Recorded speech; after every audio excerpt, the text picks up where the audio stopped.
Chapter 511. This was a land with an extremely high concentration of nuclear radiation.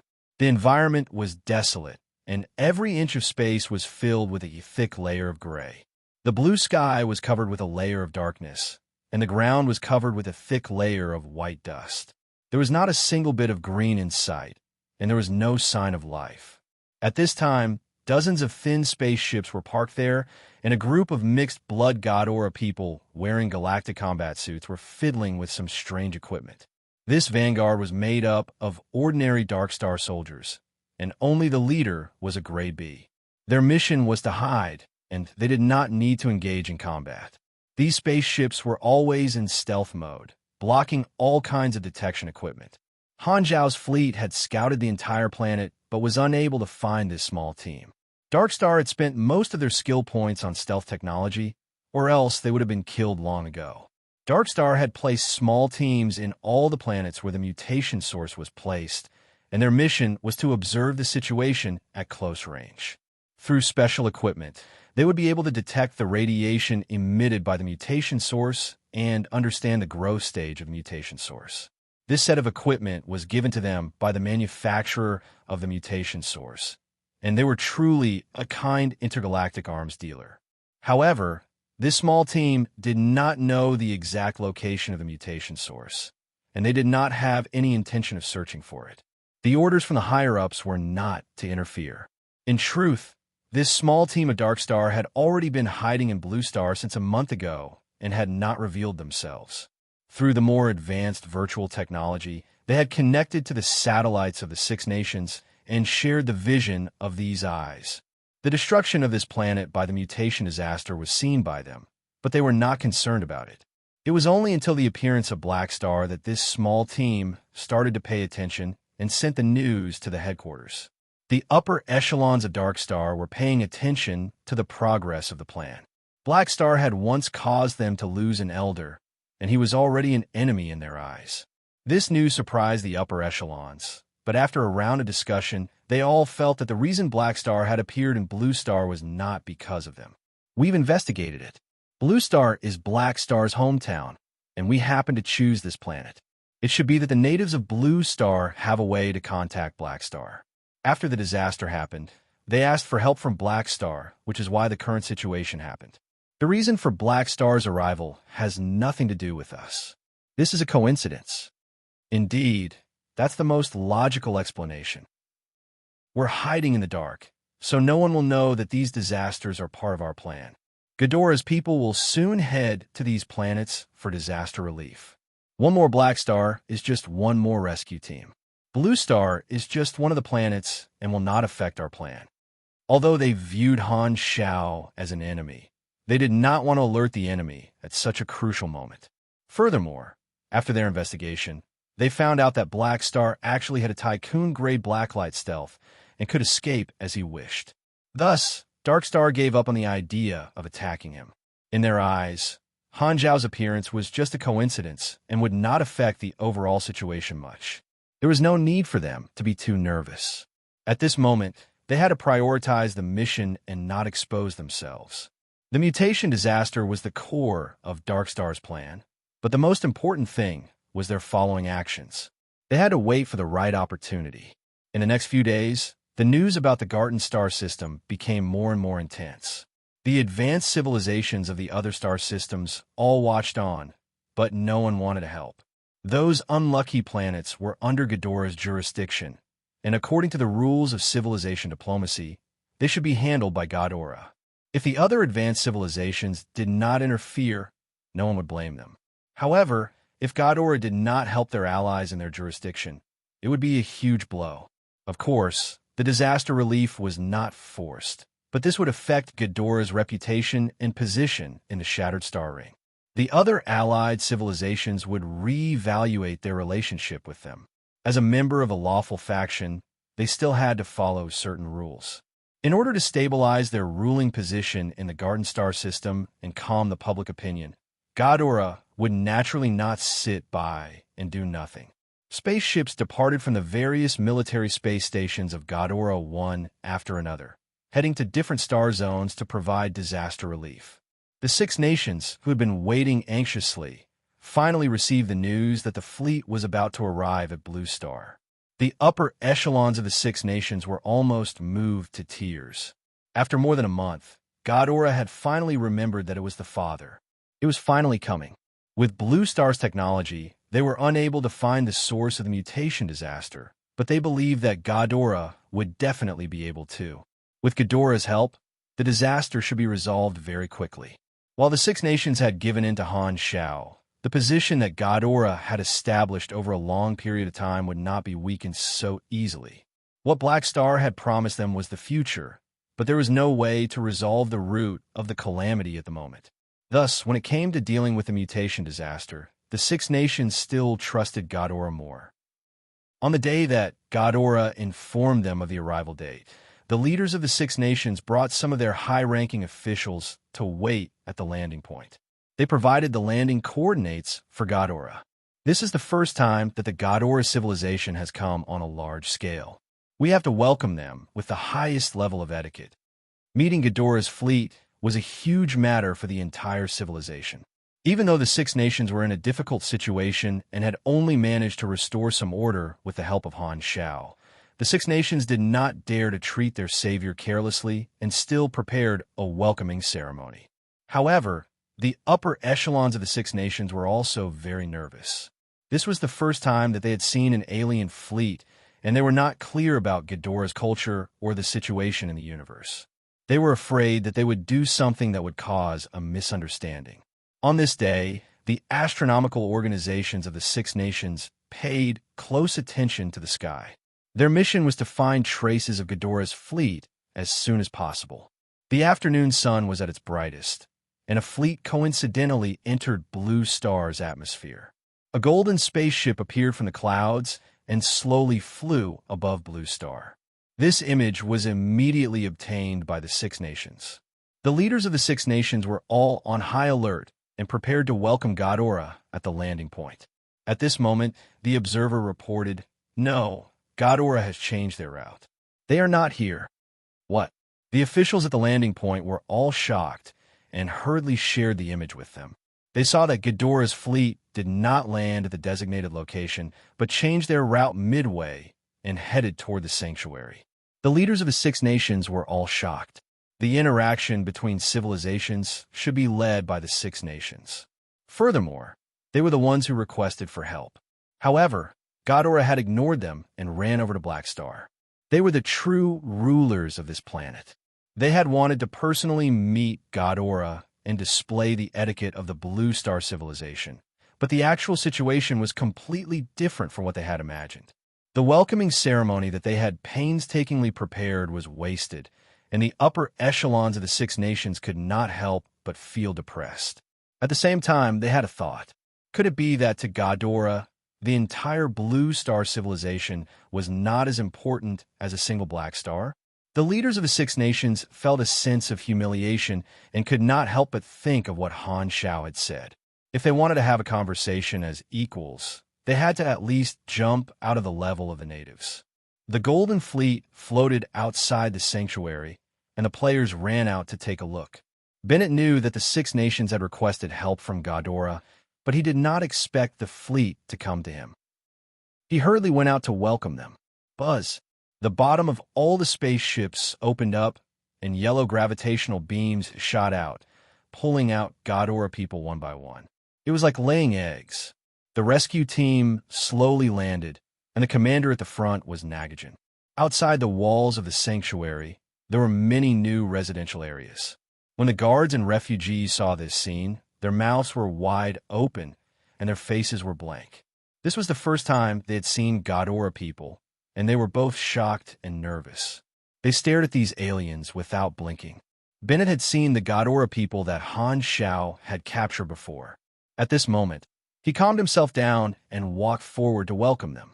Respected friends of Ghidorah, I am Bennett, and I am currently in charge of this sanctuary. On behalf of Blue Star, I welcome all of you here. Thank you for your generous help. This planet needs your help.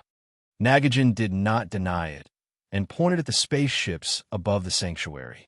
He spoke through the translator with a solemn and dignified expression. What's up with those spaceships? Blue Star was just a native planet, and the Godora soldiers present all had a sense of superiority on their faces. They did not place the natives in their eyes, but there was an interstellar fleet here, and they could not help but feel curious.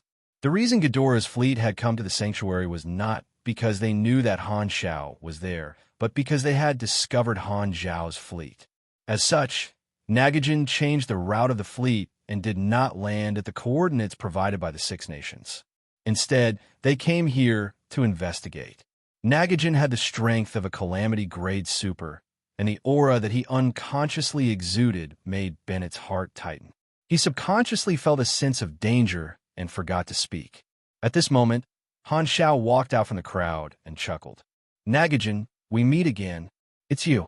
Nagajin's eyes widened, and the solemn expression on his face disappeared. He laughed out loud and quickly walked forward to give Han Xiao a warm hug. The last time they had fought side by side, he had left a deep impression on Nagajin, and he could not forget Han Xiao.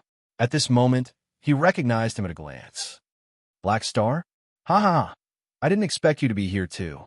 Compared to his condescending attitude toward the natives of Blue Star, Nagajin's attitude toward Han Xiao was completely different.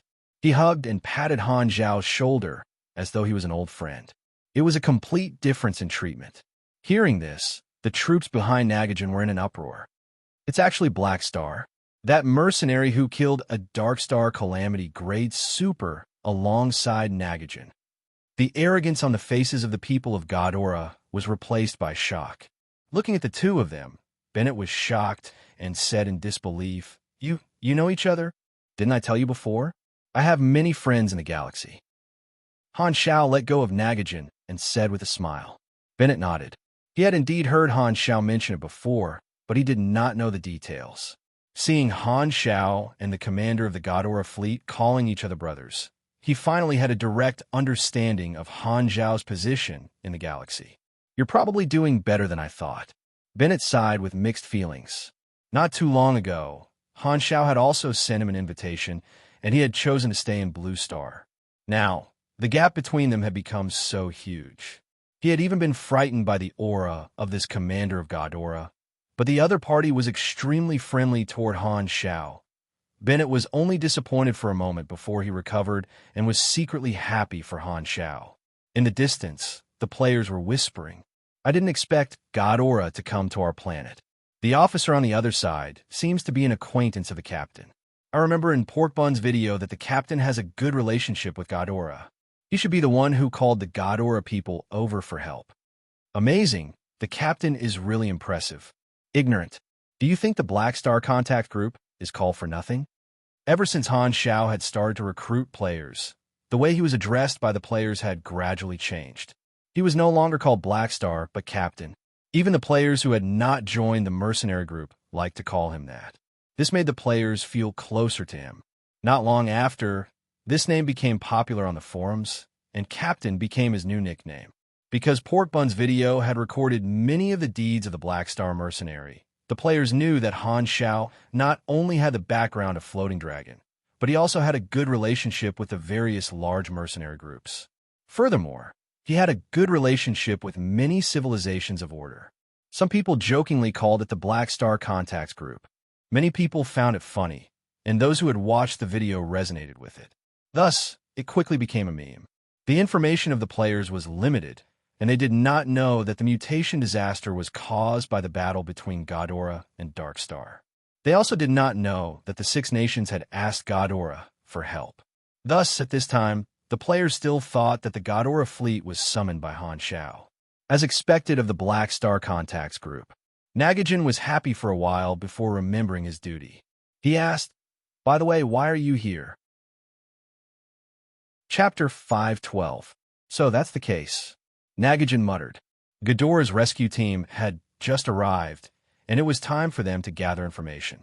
Everyone gathered in the conference room, and after 10 minutes, Han Xiao introduced the process of the mutation disaster over the past month, as well as the current situation of Blue Star. This allowed Nagajin to understand the situation of Blue Star. Black Star, you should have seen the news. This planet is not the only one that has suffered from such a disaster.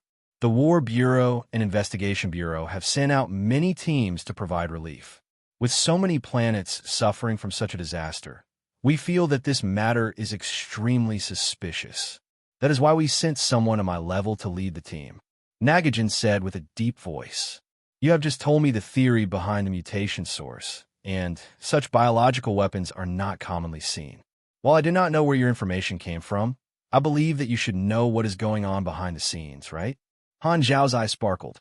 In the storyline of his previous life, Ghidorah did not understand the use of the mutation source. Thus, their efficiency in the initial stages of providing relief was very low, giving the mutation source time to grow.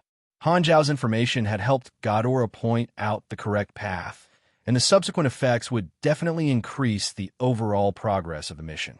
At the very least, it would be much better than in his previous life. However, revealing this information had its pros and cons. Now was not the best time to reveal the truth, but he needed Ghidorah to understand a portion of the information before he could carry out his mission. Thus, Nagajan naturally suspected that Han Zhao knew more about the truth. As for the fact that the mutation disaster was Darkstar's scheme, Han Zhao did not intend to tell Ghidorah everything. There were many reasons for this, but the most important one was that he would not gain much from revealing it now. Furthermore, Darkstar's plan was interconnected, and this was only the beginning. According to the actions of Darkstar in his previous life, even if he told Ghidorah that the mutation source was released by Darkstar, they would still fall for it. That was because when Darkstar's plan was laid out, Ghidorah would realize that it was an open scheme, and it would be useless to guard against it. Although Han Zhao understood Darkstar's intentions, he also understood that if he told them everything, it would be unreasonable. Even a diviner would not have such detailed information, and people would suspect that he had a special intelligence channel. In the end, it would only lead to trouble, and the risks would outweigh the benefits. Hence, he did not intend to help Ghidorah see through Darkstar's plan.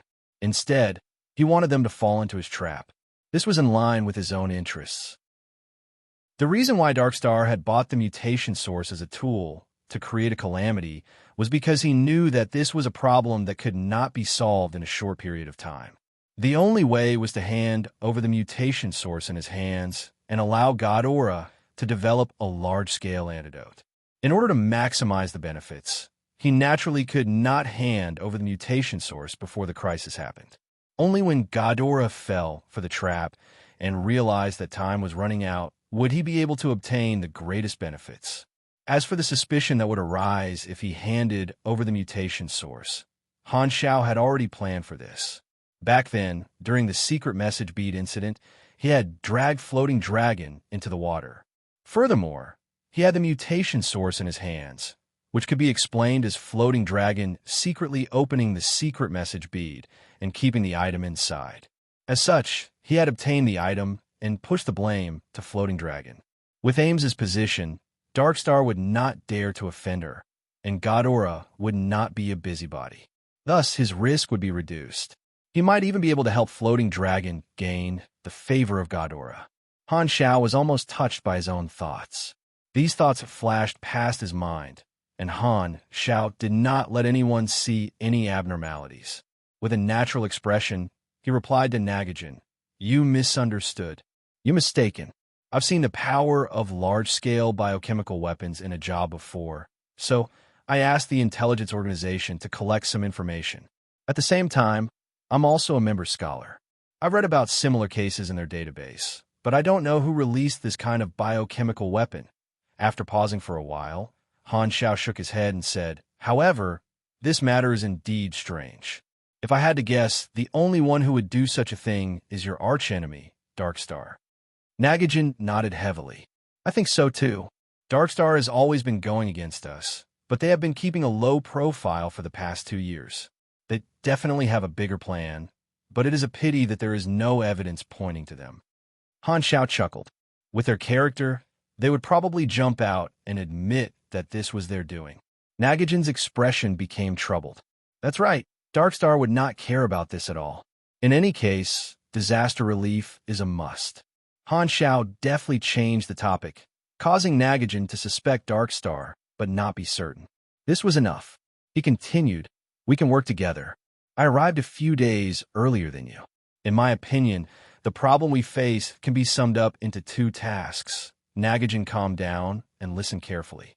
If it was the Six Nations who made the suggestion, he would not accept it and would follow his own plan to provide disaster relief. However, Black Star was different. This guy had the right to talk to him as an equal, and Nagajan was willing to listen to Han Zhao's opinion. First, save the refugees. I'm already doing this, and there are initial results. However, there are still more than 1 billion people on the planet who are in danger. In places that we cannot see, millions of people die every day. If we do not stop them in time, the consequences will be unimaginable." Nagajan nodded. This was indeed a top priority. If everyone died, what was there to save? Second, find the source of the disaster and get rid of it once and for all. This will require Ghidorah's help. With Blue Star's technology, they will not be able to deal with this. If we want to get rid of this biological weapon, we will have to create the corresponding antidote. The rescue team would naturally not stay on other planets to provide disaster relief. Their main mission was to research the disaster and find a solution. These two suggestions were also Nagajan's plan. He acted quickly and decisively. After the meeting ended, he immediately led the rescue team into action. He left a portion of the researchers in the sanctuary to study the infected and calculate the various parameters when the virus broke out. The rest of them went to meet the Six Nations and contacted the Blue Star government. The rescue team started their work and cooperated with the Six Nations to help them increase the production of the inhibitor. This was the foundation that Han Zhao had laid.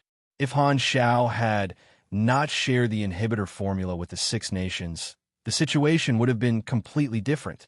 Of course, the Six Nations were in charge of the rescue mission. Ghidorah's rescue team did not have that many people and would not waste their energy on such small details. The Six Nations also raised the public opinion of Ghidorah's help at the right time to restore the confidence of the people. This was extremely effective, and many of the refugees in the wilderness found out that the Six Nations were also a safe place. On the vast land, groups of refugees in tattered clothes were like ants as they advanced toward these places. During the initial stages of the mutation disaster, a large number of people had fled from the cities and did not dare to live in groups. At this time, the refugees in the wilderness made up more than half of the world's population. The wilderness was extremely dangerous, and most of the refugees would die on the way if they were allowed to move on their own. However, the Six Nations were busy stabilizing their internal order and did not have the time to help. The global production of the inhibitor was far from enough to satisfy so many refugees, but they could not give up on them because of this. They had to send people to search for and receive these people. As such, the players entered the line of sight of the rescue team. Han Zhao's mercenary group had a few immortals in the past, and they were Mad Blade and the others. At this time, when Nagajan saw so many immortals, it was impossible for him not to be shocked. However, this situation had been going on for a few years in Blue Star. Although Nagajan found it strange, he only treated it as a unique phenomenon of Blue Star and thought that this group of Inhumans was a special species born in Blue Star. A few years ago, a Ghidorah investigator had come to Blue Star and recorded this situation. However, the conclusion of the investigation was ambiguous and did not receive much attention. At this time, Nagajan felt that there was something strange about this group of Inhumans. While he was helping with the rescue mission, he was also observing them. He realized that the players were a very useful labor force and tried to get in touch with them. In his previous life, Nagajan's Ghidorah faction had attracted countless players to join and lead them into the galaxy. However, now that Han Zhao was in front of them, Nagajan's attraction to the players was very limited. Although the majority of the players were curious about Ghidorah's faction, they favored Han Zhao more. No, it was not only favored, it was to the extent of liking him. Of course, Nagajan did not know that Black Star was a hidden competitor and did not know that Han Zhao had snatched away so many precious things. After knowing that Black Star had recruited many Inhumans, Nagajan did not think too much about it. Han Zhao was from this planet, and these Inhumans were his fellow countrymen.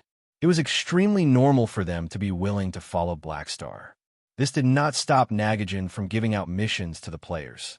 What he did not expect was that the players would be so willing to help them. Just as Han Xiao had expected, the Ghidorah rescue team had brought about a change in the currency system. The original Blue Star currency had almost collapsed, and the universal Anas had become widely known.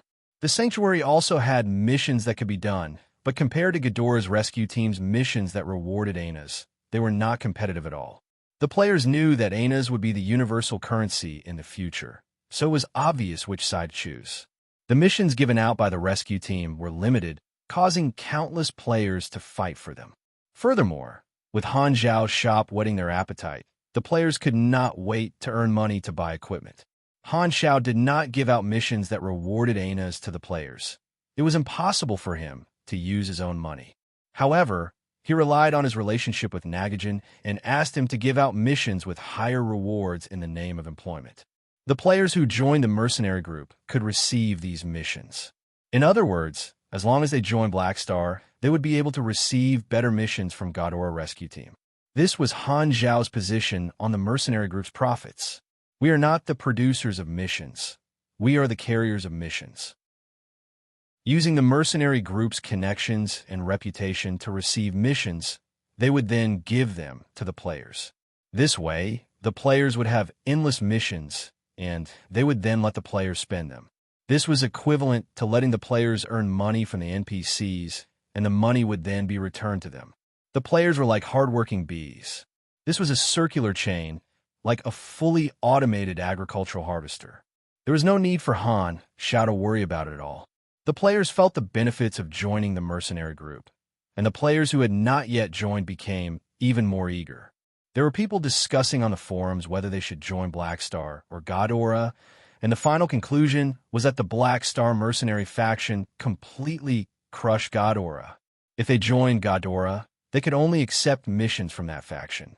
If they joined Black Star, according to Porkbun's video, they could accept all kinds of missions. Although the players had not fully understood this point, as long as they entered the galaxy, this would happen sooner or later. Now, just the guesses on the forums had already made the players realize how awesome Black Star faction was. The Black Star faction's connections were not just for show. Han Zhao's plan, since version 1.0, was slowly showing its effects. The Garden Star System's regional news was still reporting on the disaster. Public opinion polls showed that almost all Ghidorah people supported the rescue team's actions. There were also various prayers held by the people, and they sympathized with the fate of their allies. The rescue team's intervention greatly improved Blue Star's situation. After a few days, the number of refugees that were saved reached a new high. Unfortunately, Ghidorah's researchers did not make much progress. They could only start from the infected, and it would be difficult for them to obtain any results in a short period of time. Han Xiao was very sure that Dark Star was paying attention to the disaster relief situation. However, the past few days had been peaceful, and Dark Star had not made any moves. Everyone, including Nagajan, was still in the dark. Only Han Xiao had a sense of crisis.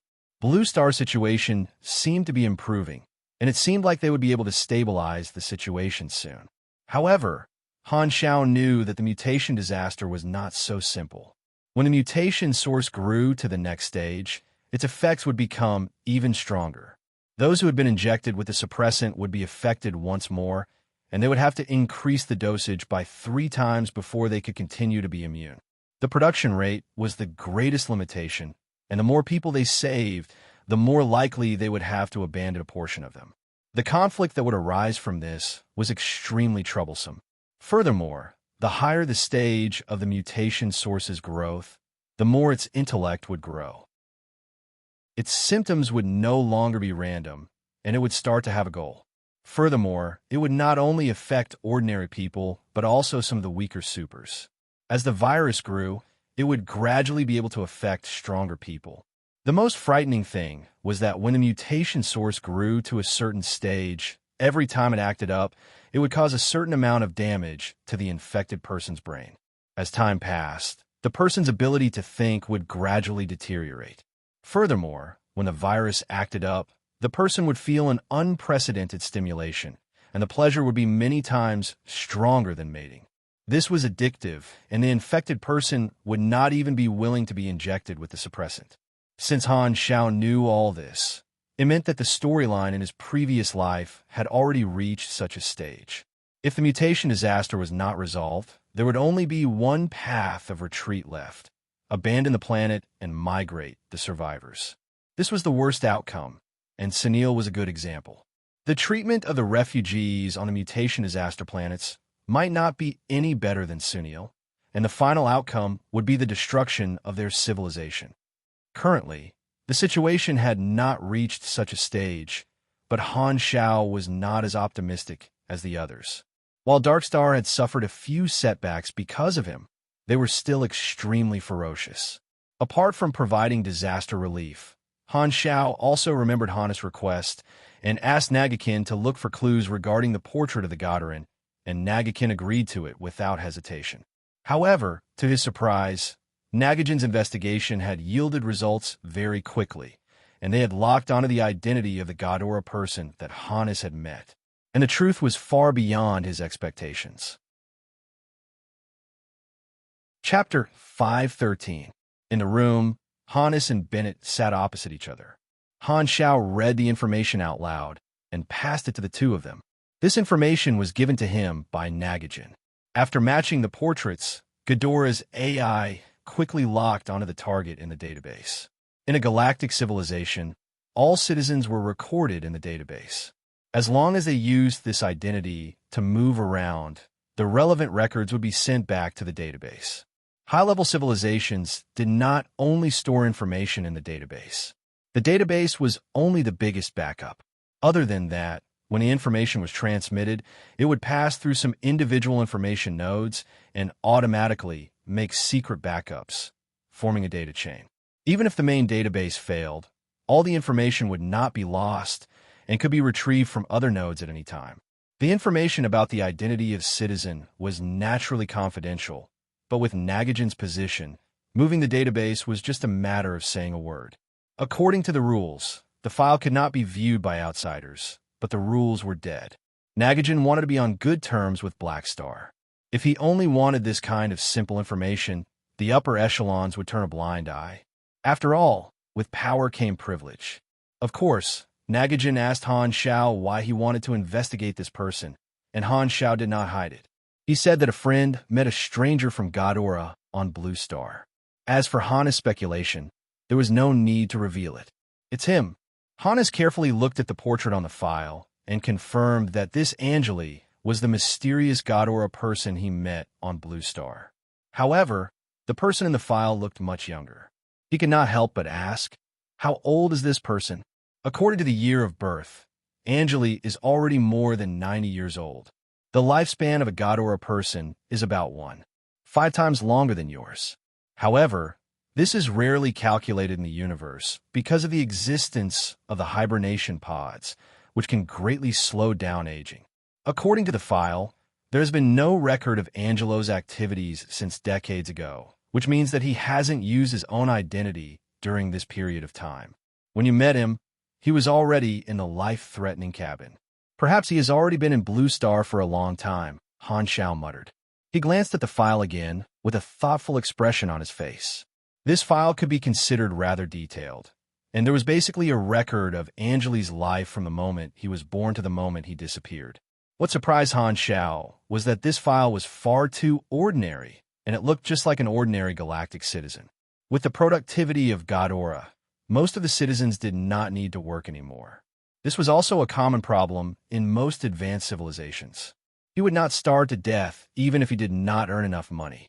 Of course, he would not have a good life. Angeli left the mother planet for this reason. The standard of living on the mother planet was generally relatively high. Although the civilization could provide for idlers, it was limited to the lowest level of living standards. If one wanted good things, they naturally had to work to earn money, and the price and social atmosphere of each planet would naturally eliminate those who did not work. The colonial planet of Godin was a very marginal territory. It was not valued and was relatively backward. If the colonial planets of Godora were to be divided into several echelons, then Godin would definitely belong to the worst echelon. It was basically the galactic version of the slums. Bennett frowned. Does the war in Blue Star really have anything to do with him? Although he did not understand the situation in the galaxy, he still had basic judgment. Not only Han Shao, but even he felt that this was a normal person's file. There did not seem to be anything special about it. It's hard to say. We don't know which organization he belongs to. Han Shao shook his head. Now, there are new clues. First, according to this activity record, get someone to go to Godin and investigate. Second, get the Six Nations to hand over the life capsules that they seized. I'll check the product number and be able to find the seller. We'll continue the investigation. Okay, in short, everything depends on you. Hannes nodded solemnly. I'll talk to the Six Nations, Hannes said. He would convey Han Zhao's message, and the Six Nations would naturally not reject it. He felt that this was the only thing he could do. Bennett was also a legendary figure from the 100 Nations War. He was also very curious about the reason why Blue Star had become like this. Han Shao nodded. He took out his communicator and flipped through the contact list.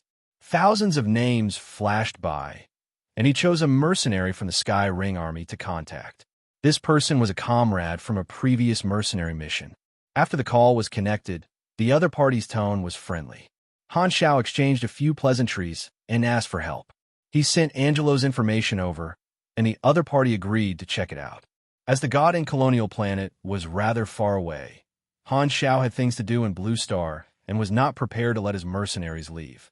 Thus, he used his connections to hire a business partner to help him check. Sky Ring had many businesses, and their investigation efficiency was much higher. 2 days later, the Six Nations sent the life-threatening pods over. Han Shao hacked into the system and easily obtained the product number. Not only that, he also realized that the life-threatening pods had the ability to connect to the internet. With his current skills, he was able to hack into the account very quickly. The records inside were all entertainment activities, and there was nothing valuable. He treated it as a new clue and sent it to the Sky Ring mercenaries. After which, he threw this matter to the back of his mind. He had already done what he needed to do, and these were the only clues he had. He only needed to wait for the progress on Sky Ring's side. The situation on planet Aquamarine was slowly stabilizing. Because Godora knew about the effects of the mutation source in advance, they did not take the wrong path like in his previous life. More and more refugees were saved, and the number of shelters increased rapidly. The area covered by the buildings expanded outwards, and while they were all simple houses for refugees, they gradually grew to the size of a city. The shelters had their own names on them, so the refugees would remember them. The number of refugees continued to increase. Although the mutation virus would break out again in the next stage, gathering the refugees together would make it easier to suppress the virus. Even if they did not have enough suppressants, they would be able to subdue the virus with brute force. The number of casualties would be lower than in his previous life, but the pressure on manpower would increase. Even if he knew about the possible future from Han Shao, Bennett still had to save people. Nagajan's rescue team, the players, the sanctuary, and the Six Nations were all busy. During this period, there were a few wild beasts that attacked them, but they were all easily defeated. Han Shao was constantly recruiting players, and some of the players who had earned enough anas started a shop in the faction store. However, there were not many of them. After all, the mission rewards from Godora were meager, and these purchases did not even add up to 10,000 anas. It was far from enough to repay Han Zhao's debt. However, he was not in a hurry at all. This was just the beginning. Han Shao had always insisted on the principle of mutual prosperity. Only when the wallets of the players were full would the purchasing power of the market increase. As for making the players rich, it was impossible for him to think about it in the short term. After all, it was not easy for the players to earn money. Blue Star was not a problem for the time being. At least, before Darkstar made a move, there would not be any problems. Han Shao was more concerned about the other planets that were affected by the mutation disaster.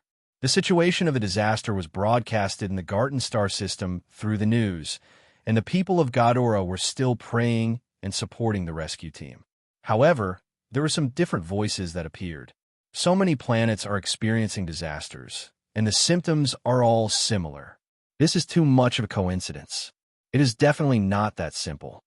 I heard some rumors. Some people said that Ghidorah actually set up experimental bases to develop weapons on these planets. They accidentally failed the experiment, and the weapons were leaked, resulting in the disaster. If they wanted to experiment, why didn't they find an uninhabited planet? Why would they take the risk to experiment with weapons on the planets of their allies? Indeed, this saying is too stupid. One look, and you can tell that it is fake. Not necessarily. If it is a biological weapon, they need to use life to experiment. You are thinking too much. It is probably the doing of Darkstar. They have a history of attacking low-grade civilizations in the Garten Star system and finding trouble for Ghidorah. If Ghidorah is purposely pushing this matter to Darkstar, then such an enemy is a natural shield. How is that possible? This is simply nonsense. They will have to take responsibility in the future. On Ghidorah's network, some of the citizens started to make all sorts of guesses. Compared to proper disaster relief, many of them preferred to make unorthodox guesses. They enjoyed the excitement brought about by such discussions, but not many people actually believed them. As for the disaster, there were also new rumors that were spreading. I have a friend who is a member of the disaster relief team. It appeared. I have a friend. Annoying, stop messing around. Anyway, he said that the disaster is too strange and that the higher-ups are completely helpless. There is no way to eradicate it, and in the end, it is very likely that they will have to migrate their civilization and take in the refugees. That can't be. There are so many planets and too many people. Migrating so many people is a huge project. I'm afraid that the higher-ups will let the refugees live on our colonized planets temporarily. How can that be? I don't want to live with those natives. That's right. They can go to other places and explore uninhabited planets. Why would they come to our territory and occupy our resources? Actually, if it is temporary, we can tolerate it. I'm just afraid that they will not be willing to leave. Why don't they just open up a new, uninhabited planet and throw the refugees there to fend for themselves? Anyway, it is fine as long as they do not come to Ghidorah. Yes, disaster relief is enough. There's no need to take responsibility for them. These different opinions were just wishful thinking, and there was no evidence. Thus, they were like waves floating in the surging river, instantly drowning in countless messages. However, in the public opinion polls, the support for disaster relief seemed to have rebounded and decreased a little. These different opinions seemed to have appeared naturally, but there were no signs before this. It was as if something was deliberately brewing in the dark. Garten Star System, Ghidorah's jurisdiction, colony planet Garten. This was an earthy gray planet. Its color was dark, and it quietly floated in the dark universe. Looking down from outer space, the city on the surface was orderly. Although it was a relatively poor colonized planet, the city planning was not dirty and messy. However, compared to the golden splendor of other prosperous colonized planets, Garten was a little gray. There were not as many golden buildings. Golden was Ghidorah's favorite color. This situation was because part of Garten's city construction had been outsourced to the Galactic Construction Team. Thus, it did not look like Ghidorah. The citizens of Ghidorah who lived here were naturally people who were not willing to work. There was no wind, and the clouds seemed to be stagnant in the sky. At night, the artificial moon emitted a bright but not gentle radiance. The many buildings were coated with a layer of silver-white paint. The residential buildings were hundreds of meters tall, and all the windows were basically lit. At first glance, there seemed to be a warmth of thousands of lights.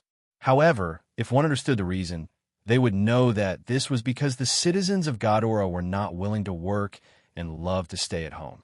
Thus, there were not many hover cars on the streets, and there were almost no pedestrians using public flying ruins. There were only cleaning robots patrolling slowly, their wheels rolling over the ground, making a rustling sound. Although the streets were clean, it was cold and cheerless, and there was a sense of dejection.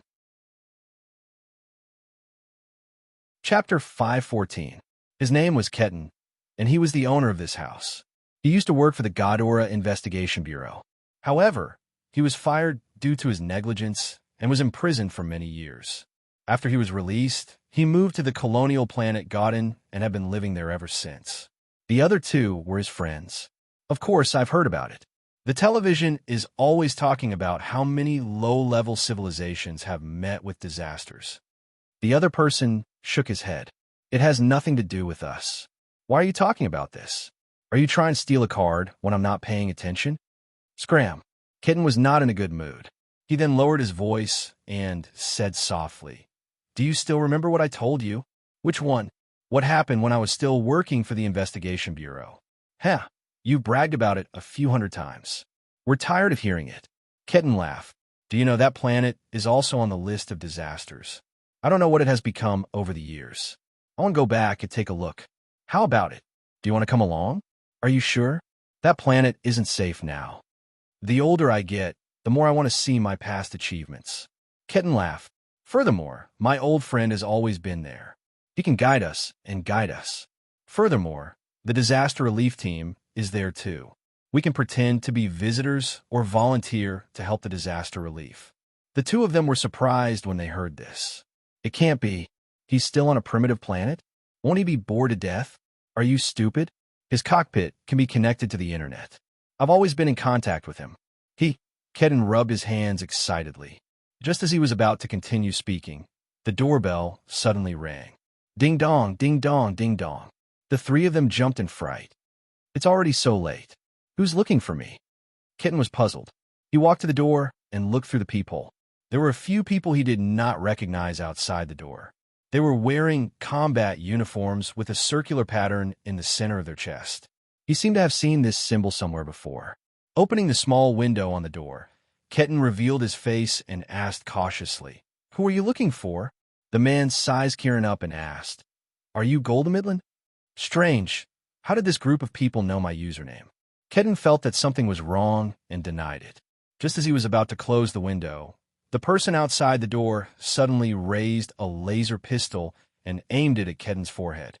Ketten's entire body stiffened, and he did not dare to move. His legs trembled uncontrollably, thinking that the other party was going to rob him. Before he could even beg for mercy, he heard the other party's next sentence, causing a chill to run down his spine. "Do you remember Angeli?" I don't know." Ketten's eyes widened as his lips trembled. At this moment, his panic was completely different from before. It was as if this name carried a terrifying curse. The person outside the door tilted his head. "It doesn't matter if you don't know him. If you don't want to suffer, come with me." "Where were we going?" "Black Star wants to see you." Several days later, the Sky Ring mercenary group's spaceship was quietly waiting outside the atmosphere of Blue Star. Han Xiao was piloting the Blacklight stealth. He saw the other party from afar and approached the dock. Only Hannes and Bennett were in the cockpit. This was the first time they had taken a spaceship into space. They looked at the scenery outside in a daze. This was the first time they had experienced such a novel experience. From the ground to outer space, it only took a few seconds. Before they could react, they had already flown into space. Han Xiao told the others to stay on the ground. This trip was just a handover, and there was no need to make a big fuss. Skyring's progress was gratifying. They had followed the clues he had given them and found Angeli's friend. He seemed to be called Ketten, and they seemed to know Angeli's background. They'd spent a lot of effort to bring Ketten out. The spaceship docked and the hatch opened. A few Sky Ring mercenaries escorted Ketten to meet with Han Xiao's group. After greeting each other, Han Xiao looked at Ketten. At this time, this Godora person had a panicked expression on his face, and his eyes were filled with fear.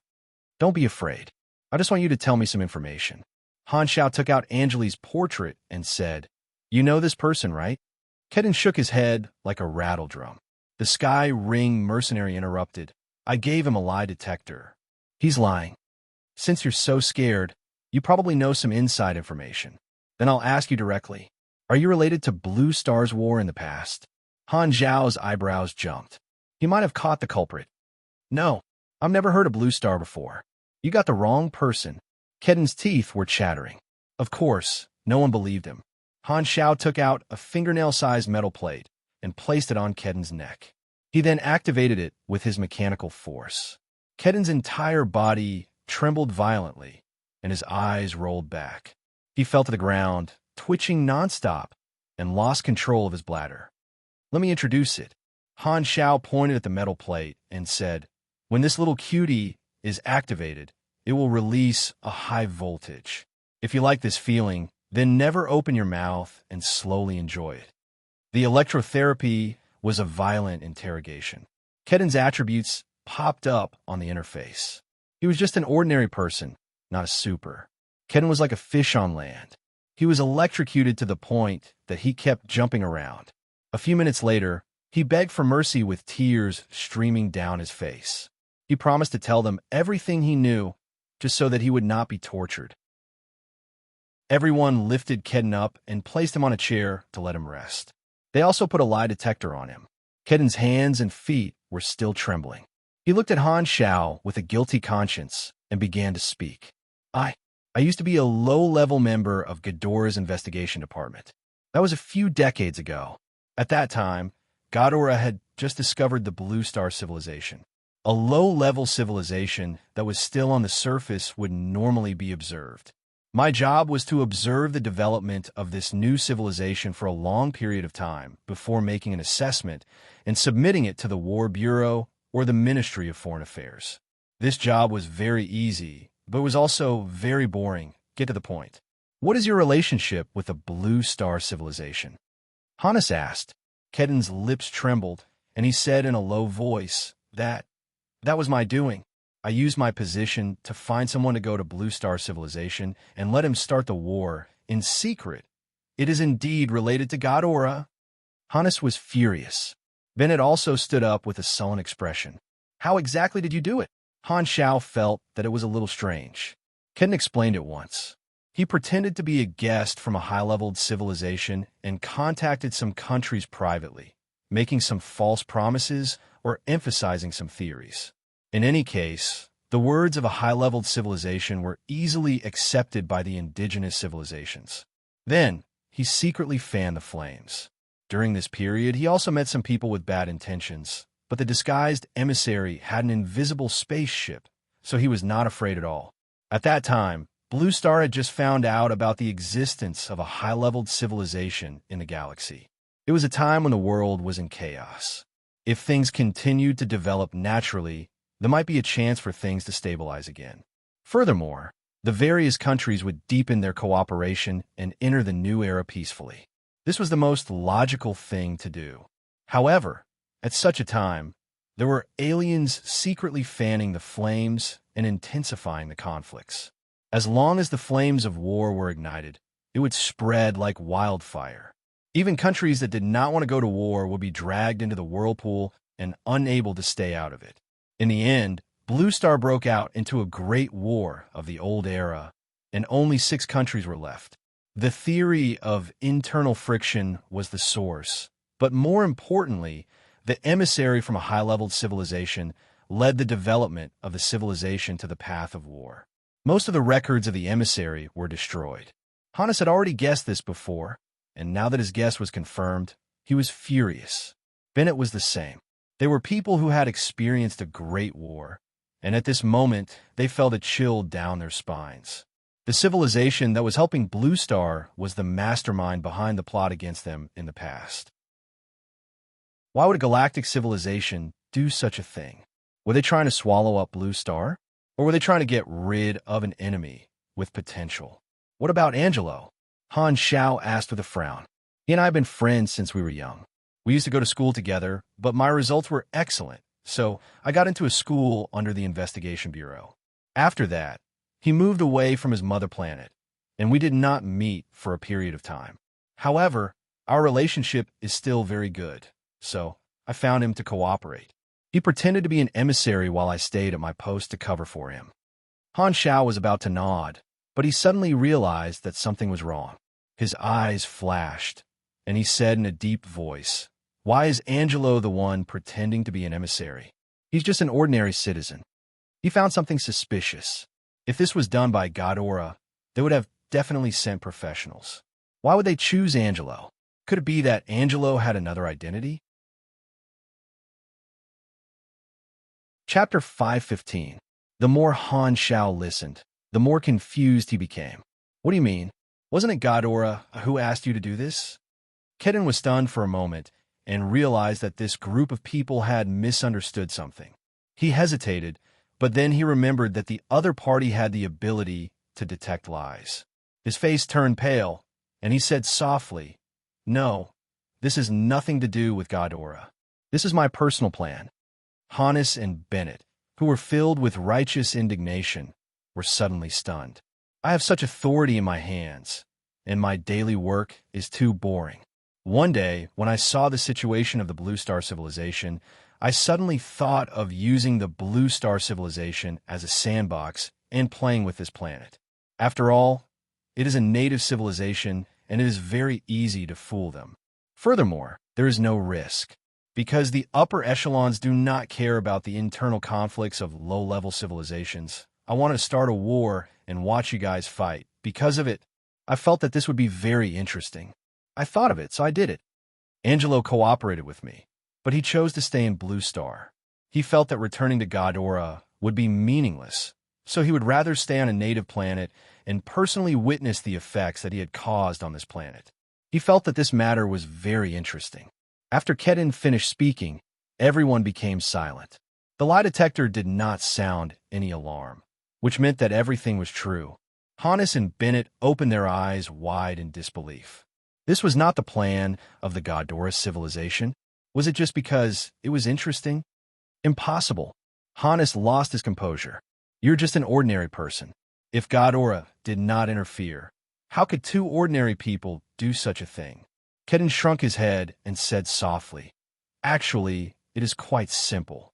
No one suspected that the emissary was fake because we are really Godora people." Hannes was stunned.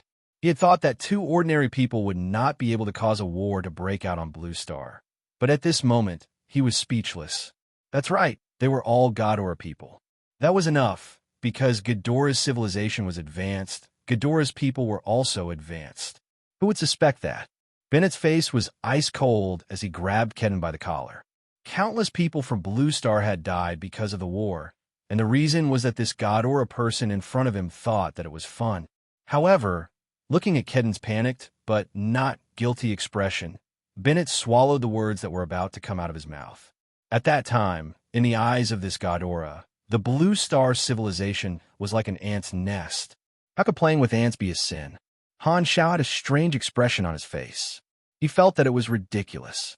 He had thought that the internal strife of Blue Star was because there was an organization plotting in the dark, but the truth was out of his expectations. There was no organization plotting against the weak Blue Star civilization at that time. The real reason was that an audacious outsider suddenly had a wicked idea. There was no conspiracy, no trickery, it was that simple.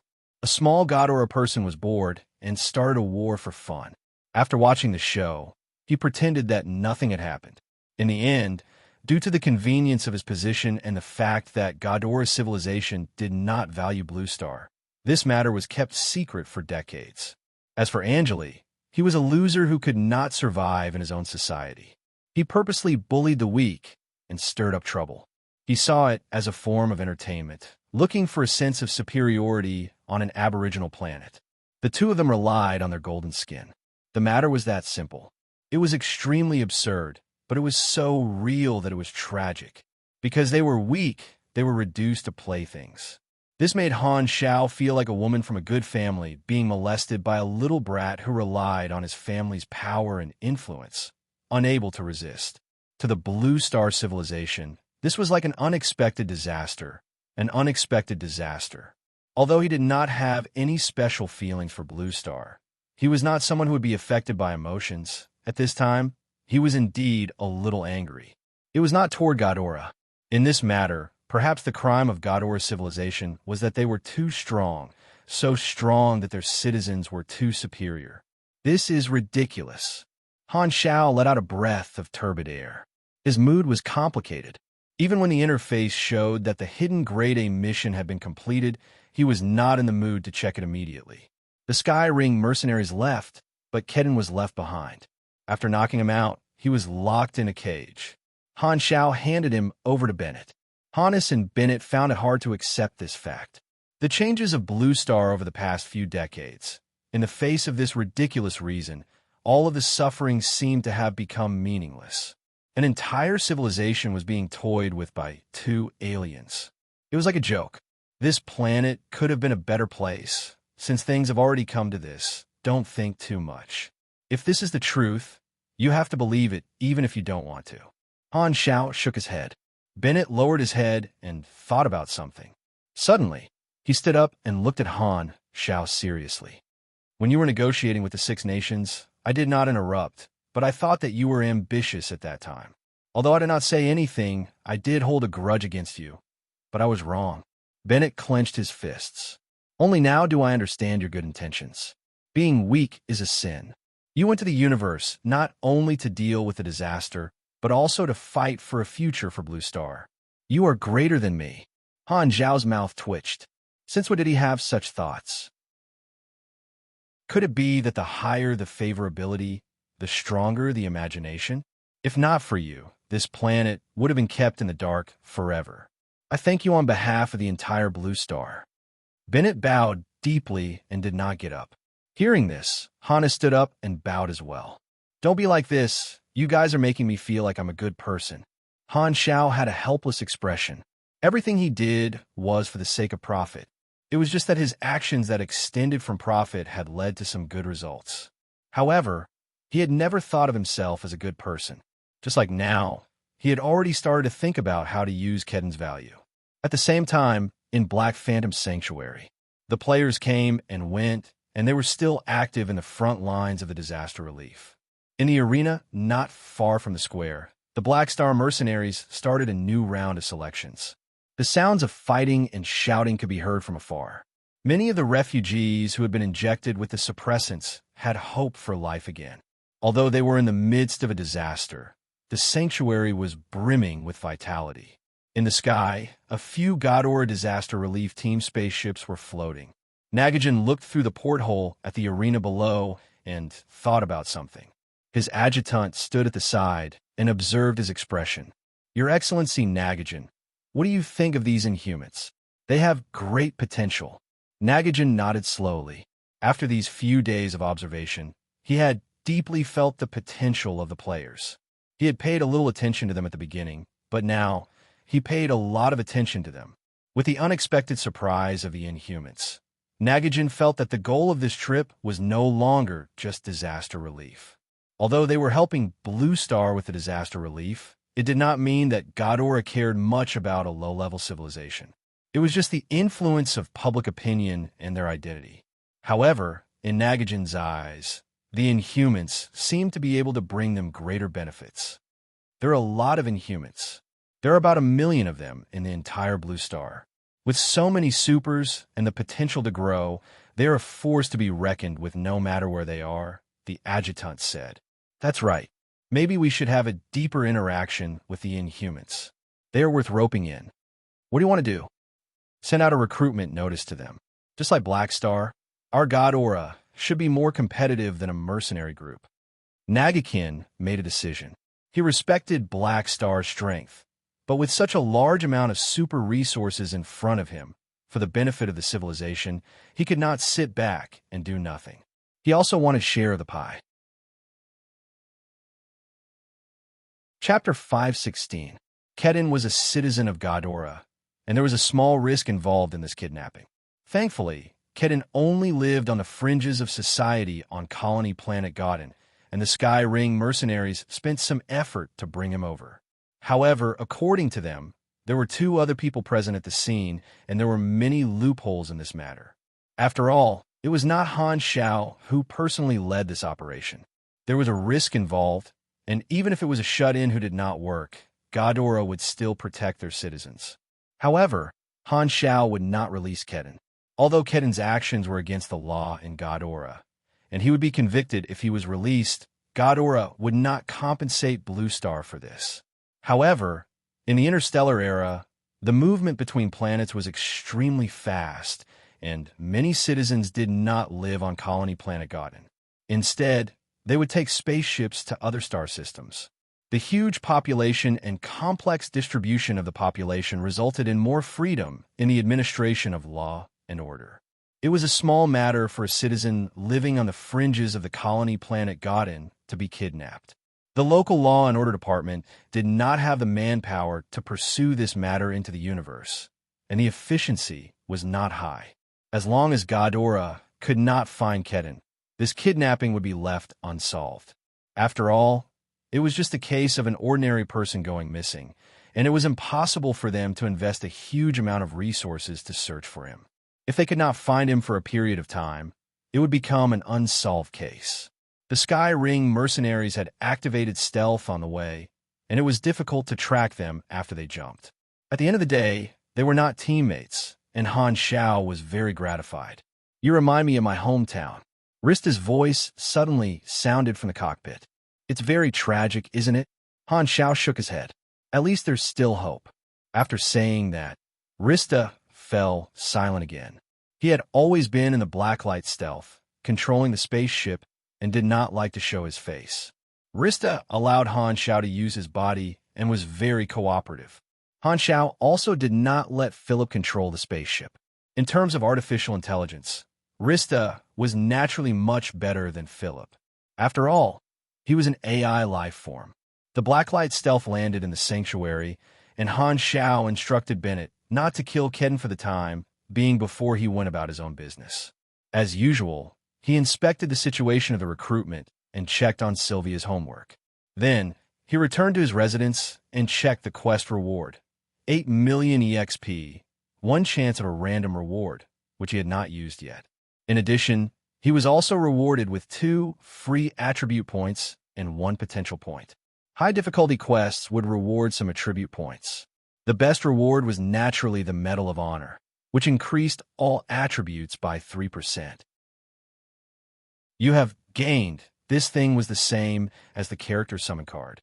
It would take effect immediately on the interface. He still had the Medal of Honor from the Germinal Organization mission. It had the same effect, but only one could be used at a time. Only by collecting 3 Medals of Honor would he be able to exchange them for a special badge that increased all attributes by 12%. After looking at the rewards, Han Xiao opened his status window. Today was a good day. He had finally finished practicing Harmon's energy training technique, and his energy had broken through the 9,000 mark. He had finally entered the next level and obtained a new bonus. Energy attribute. Increases machinery affinity. Energy, plus 18 STR, plus 25 DX, plus 28 END, plus 32 INT, plus 22 MYS, plus 3,400 maximum stamina, plus 25% machinery affinity. Just this level of attributes alone increased his energy points bonus by almost a third. The higher his energy points were, the more significant the bonus would be for each level. The class advancement mission had been completed, and the class advancement requirement was to choose a specialization from the 3 branches of large machinery, micromachinery, and virtual technology. The method was to max out the relevant high-end knowledge. Han Xiao had not bought any of the 3 branches of armed, energy, and control. However, he was planning to choose the virtual technology specialization, so it did not affect him much. Virtual technology was mainly used for infiltration, defense, and so on. It was very powerful in battles between mechanics. It could basically be summed up as what's yours is mine, and what's mine is still mine. Even if it did not infiltrate, it could prevent other mechanics from taking away their machinery. Furthermore, virtual technology and the army style complemented each other. The stronger one was the larger the army one could control, and the further the range. In the galaxy, he was not the only one who could build a mech army. If one was good at virtual technology, they would be able to counter the army style to a certain extent. Virtual technology also had its weaknesses. When facing opponents other than the mechanic class, it was not as strong as the large machinery and micro-machinery paths. After all, the strength of these 2 paths was very obvious. Their combat power was on the table, and it was nothing more than stacking up the attributes of the machinery. He had played these 2 paths in his previous life, and the machinery he created was even stronger. He just had to close his eyes and leave it all up to fate. Of course, this was an exaggeration. The experts of these two branches still had to operate the battle. Only those who did not want to operate the battle would be able to do it. In his previous life, the majority of players had chosen these two paths because the difficulty of the virtual technology branch was too high. More importantly, even if one did not choose the army style, the large machinery and micro-machinery paths also had many strong battle strategies. However, the virtual technology branch was most suitable for the army style. Players preferred battle strategies that were more economical. After all, it was not easy to earn money. Was the army style something that poor people could play? From Han Zhao's experience, the virtual technology branch was the best. Although it did not have as obvious an advantage as the other two paths, the virtual technology branch was very stable in actual combat. It had advantages in internal battles, and it was definitely not weak when facing opponents of other classes. After all, he was still a mechanic, and his foundation was still there. Han Zhao did not pursue the maximum attributes of a single machine. If he did not have enough quality, he could make up for it with quantity.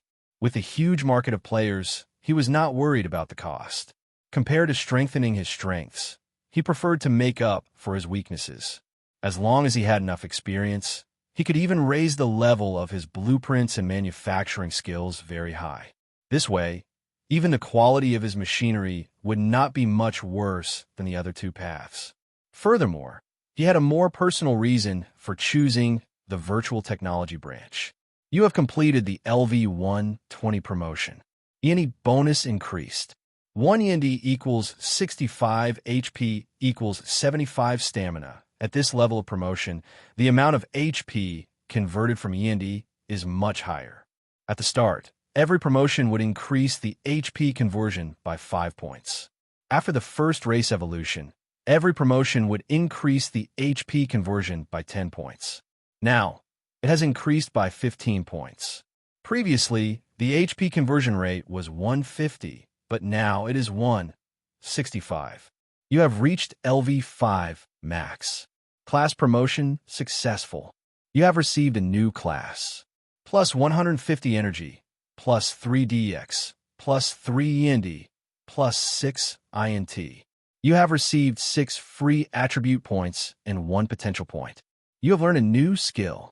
You have learned a new skill. You have learned a new skill. You have learned a new skill. You have learned a new skill. You have learned a new skill. You have learned a new talent. The new talents were basically all skills that strengthened the virtual technology branch, such as hacking calculations, artificial intelligence defense, and network defense. They were the core of this branch. It slightly increased the overall attributes of an independent machine. The skill introduction was excellent intelligent system improves machine efficiency. The former was to reduce the cost of production, while the latter was to increase the production speed. The virtual technology branch was the most suitable for the army style. This was the core skill of the mechanic class, and the effect when it was raised to the max level was plus 60% machinery affinity. As for the new talent, it gave him an additional bonus to the virtual technology branch, similar to that effect. Because this was a class advancement that confirmed his specialization, he learned more skills than before. These skills were even more important than simply leveling up. Without any hesitation, Han Zhao directly leveled up all these skills to the maximum level, hoping to obtain the strongest effect. In the past few days, he had obtained more than 3 billion experience points from the players by teaching them skills. Raising all of these advanced skills to the max level burned through more than 1 billion experience points. The investment was worth it, and the effect was obvious. His combat power had increased by more than 800 ONA. After reaching the advanced level, the increase in combat power from the skills even exceeded the effect of leveling up. He still had 2 billion experience points left. At this level, the cost of leveling up his main class was also extremely high. Similarly, the experience reward from the missions that the players came in contact with would also increase, but it would still take a long time to accumulate. Only Han Shao could accumulate such a large amount of experience points in such a short time. All of the experience points were invested into leveling up, and his main class leveled up 4 times. The remaining experience points could be used to level up one more time. However, Han Shao stopped and did not continue to level up his main class.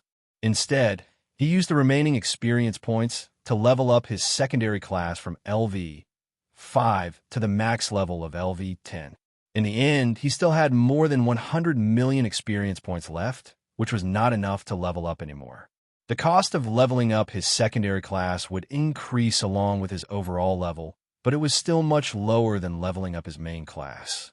This attribute class was somewhat useful, as it gave him another 50 intelligence and 5 potential points.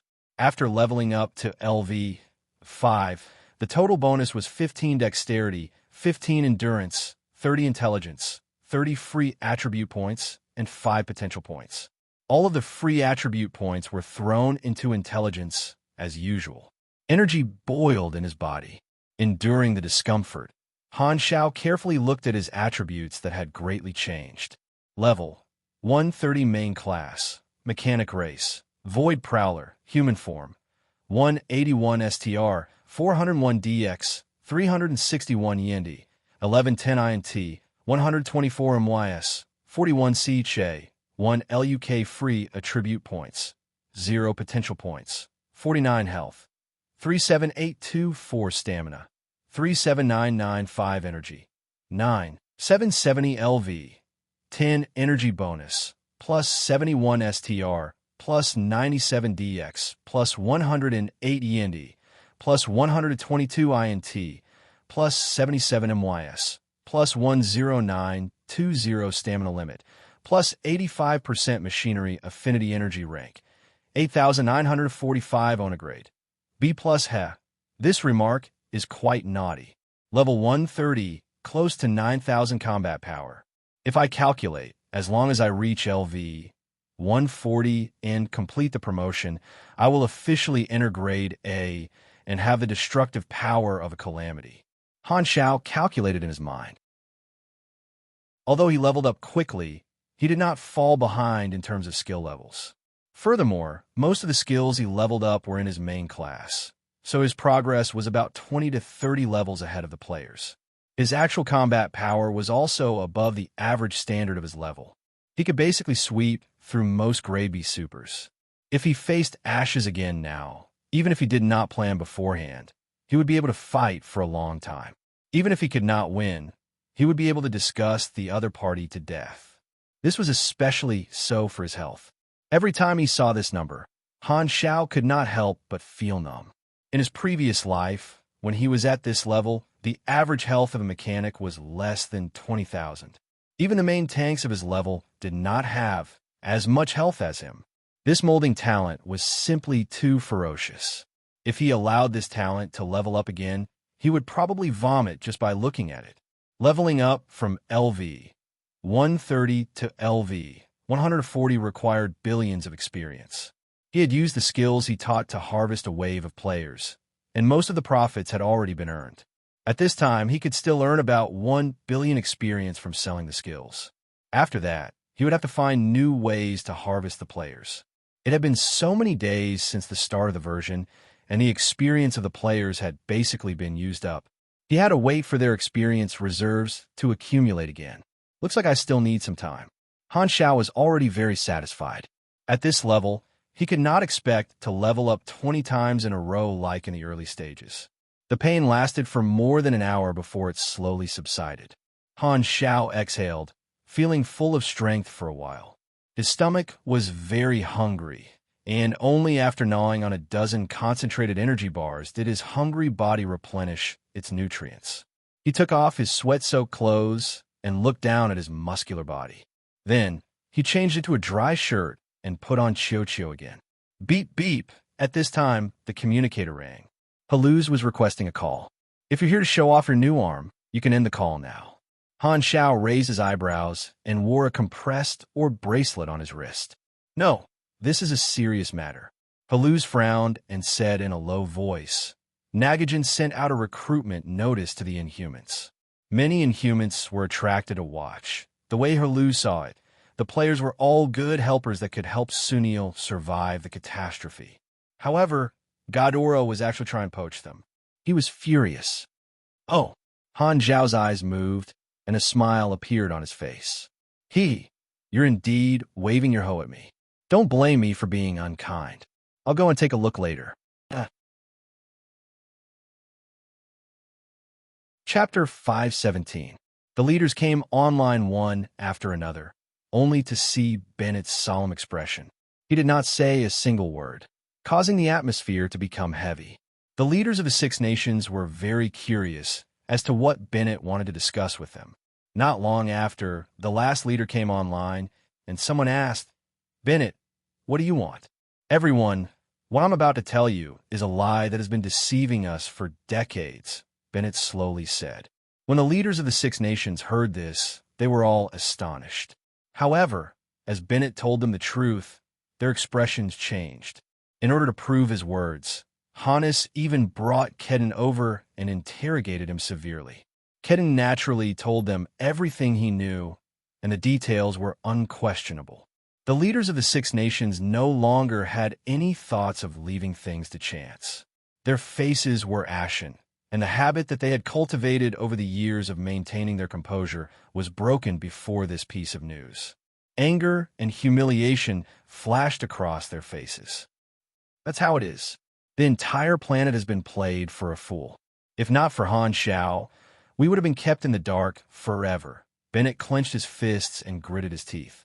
Han Xiao did not know what was happening. Bennett had told the truth to the Six Nations behind his back. However, other than not allowing Bennett to kill Kedin, Han Xiao did not have any other requests, and he had tacitly agreed to it. "All these years one of them said with a hoarse voice, and he stopped mid-sentence. The leaders of the Six Nations had complicated expressions. Although that was the truth, they were the final victors of the Old Era War, and they did not regret what they had done. However, when they thought of the tragic scenes of the Six Nations, the scenes of the missiles exploding into fiery red flowers, and the countries that had been destroyed because of it, they could not help but feel sorrow in their hearts. The winner was king, and the loser was a bandit. There was nothing much to say about winning or losing, but the mastermind behind the scenes was actually such a small character. They felt a sense of sorrow from the depths of their bones. So what if they ruled Blue Star? Countless advanced civilizations were like humans looking down on bugs in battle. No matter how grand and heroic the battle was, the winner was still the bug. Even if they knew the truth, they had no way to pursue the matter. Everyone's impression of Ghidorah had changed completely, but their rationality was not shaken. Ghidorah was still an advanced civilization that they had to look up to. Now, they also needed Ghidorah's help, but their impression of Ghidorah had changed forever. Bennett took a deep breath and said in a deep voice, "Last time, when Black Star was negotiating with you, I was behind him. To be honest, at that time, I didn't agree with his way of thinking, but now I understand his good intentions." He has long seen through this truth. Being backward and weak will only result in being toyed with. I don't know how much of your compromise was fake, but now I feel that you can see the reality clearly. The leaders of the Six Nations were silent. They suddenly recalled the scene from not too long ago. They had painstakingly prepared a grand welcome ceremony and had agreed on the landing coordinates with the Ghidorah disaster relief team. However, the other party had changed their mind at the last minute and left them aside to meet with Black Star. Actually, this was just a small matter. Although the Six Nations were unhappy, that was all. However, combined with the truth that Bennett had said, this small matter gave them a new feeling. After all, they were not respected. Bennett's tone was firm. "I will completely stand on his side. If one day he is disappointed in you and wants me to replace you as the ruler of the world, I will do so. You should know very well that this matter has nothing to do with ambition." "We understand." The leaders of the Six Nations slowly nodded. They were very clear about the weight of these words. Bennett was not pursuing ambition, but the hope of their civilization. Just like what Black Star said, he is our only choice, the only person who can bring about a future for Blue Star. Don't worry, we know how to choose. The leaders of the Six Nations spoke one after another. They were sincere. This time, they did not have any ulterior motives. In front of the future of their entire civilization, they were willing to sincerely submit to Han Shao. There was no reluctance or unwillingness. At this time, the leaders of the Six Nations were only thankful. They were thankful that a legendary character like Black Star had appeared in Blue Star. He had single-handedly changed the fate of their entire civilization. Under the scorching sun, the plaza of the sanctuary was bustling with people. Han Shao was leisurely heading toward Nagajan. He did not know that Bennett had secretly given him the best assist. Not long ago, Haluz had called and said that Ghidorah was trying to poach him. He was now preparing to go and see how Nagajan was trying to recruit players. They don't understand the nature of the players. In their eyes, the players are just special natives. If they use normal methods, I'm afraid the players will not accept them. Han Shao shook his head and laughed. Ghidorah did not understand the nature of the players like he did. At the same time, the area that the sanctuary had designated for Ghidorah's disaster relief team was surrounded by players. Ghidorah had issued a recruitment notice and attracted many curious players. The blue star that you are in is located in Star Zone 9 of the Garden Star system. It is under our jurisdiction. The Ghidorah civilization rules the Garden Star system and is very powerful.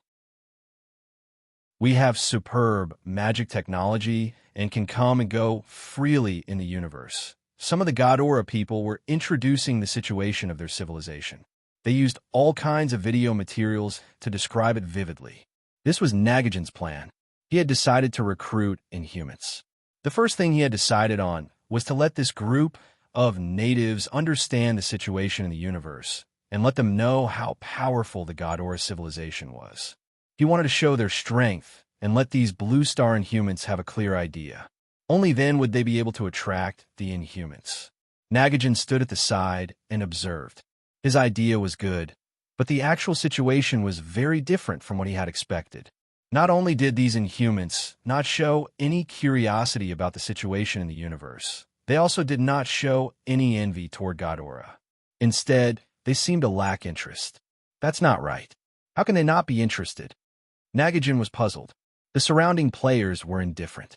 Nagajan's method was a normal method to deal with the natives, but it was completely useless against the players. At least half of the people present had seen Pork Bun's Black Star series. Not to mention Ghidorah, they even understood the situation in the entire Shattered Star ring. The information that these Ghidorah people were talking about was no longer new. Nagajan was confused. Naturally, he did not know where the problem was, so he patiently watched. After the Ghidorah people finished talking about the overview of their civilization, they started talking about the technological strength of Ghidorah. They displayed all kinds of magic and high-tech products to show off their strength. The players took a few looks, shook their heads, and left. What's the meaning of this? I'm leaving. What's there to show off about such things? Do you think we're country bumpkins? You really haven't seen the world? Seeing this, Nagajan and Ghidorah's people were confused. They thought that the Inhumans were country bumpkins who had not seen the world, but they did not know that in the eyes of the players, these Ghidorah people were the ones who had not seen the world. Using such things to fool people, do you think we haven't seen magic or technology? We've even seen continents floating in the universe, and Ghidorah is showing us this? Country bumpkins. If Han Shao was here, he would probably laugh out loud and say, "What's the use of all this?" If you have the time, you might as well give out a mission. If you don't give them any benefits, the fourth calamity won't have the time to waste with you. However, this was only what most people thought. There were still a number of players who were curious and had the intention of joining Ghidorah's faction. It was not because they were attracted, but because they wanted to try if they could join two factions at the same time. Nagajan's recruitment process was different from that of the Black Star mercenary. After all, Ghidorah had its own system, and the recruitment process was more complicated. There was already a small group of players who wanted to ask how they could join, but at this moment, there was a sudden commotion not far away. The surrounding players gathered spontaneously, and through the crowd, they saw Han Shao being surrounded by players. They immediately abandoned Ghidorah and rushed over excitedly. In the eyes of the players, Han Xiao was associated with the word benefits. Every time he appeared, he would cause a commotion. He had already left a strong impression in the hearts of the players, and his popularity was something that Ghidorah could not compare to. Ghidorah's camp was already deserted, and at this moment, it was even more deserted. The faces of the Ghidorah people turned green and white. They had never encountered such treatment before. They were actually ignored by a group of natives, and many of them were fuming with anger. Nagajan's face twitched, and he looked depressed. This scene was too different from what he had imagined, and he deeply felt the huge difference in popularity. Black Star was born on this planet, so it's only natural that they are more popular. Nagajan calmed himself down and was not discouraged. Although the start was barely satisfactory, he believed that many people would still be willing to join Ghidorah. After all, they were an advanced civilization, and an ordinary mercenary group could not compare to them. He believed that as long as he continued to explain Ghidorah's situation to the Inhumans, many of them would make the smart choice sooner or later. Although he had the intention of poaching, Nagajan did not feel that there was anything wrong with it. These Inhumans were free people, and they had the right to recruit others. Everyone was fair, and he would not be unhappy with Black Star, so he felt that Black Star would not be angry because of this. Chapter 518. Players could move about in Ghidorah's camp, but the core area was not open to them. Ghidorah's soldiers had blocked the players outside. The two of them walked into the room and sat down. "How's the situation with the disaster relief?" Han Xiao smiled. "The situation is getting better, and order is slowly being restored. The information you gave us was a great help. Not only Blue Star, but the other disaster relief teams on the other planets also acted according to the information.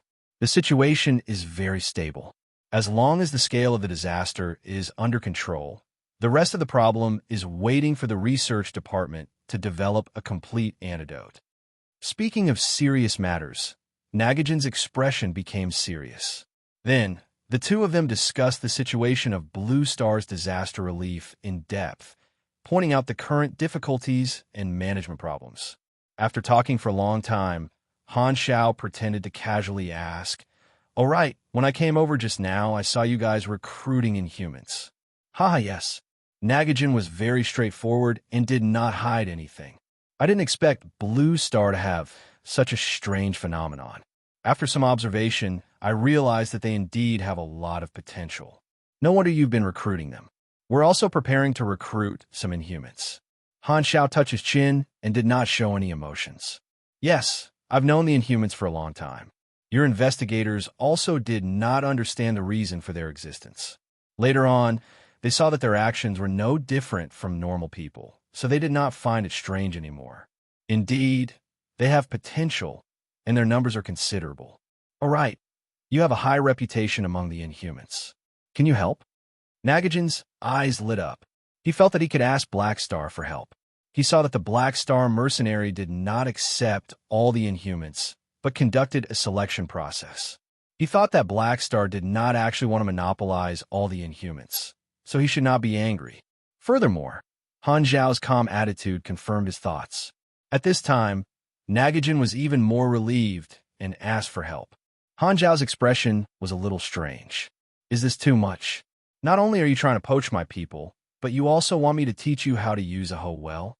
His expression did not change as he nodded and said, "I can give you some suggestions, but I can't guarantee that they will be effective. After all, the Inhumans are not my subordinates."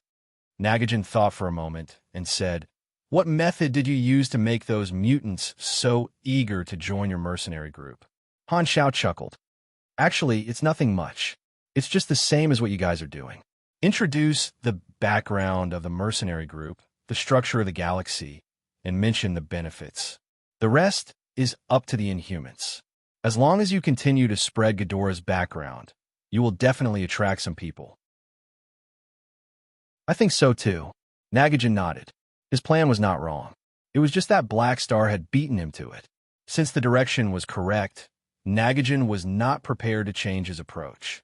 Compared to a mercenary group, it was naturally better to join the Ghidorah civilization. It seemed like he only needed time to slowly let the Inhumans understand this point. After chatting for a while, Han Shao said goodbye and walked out of Ghidorah's camp. He shook his head and laughed secretly. Actually, Nagajan's guess was not wrong.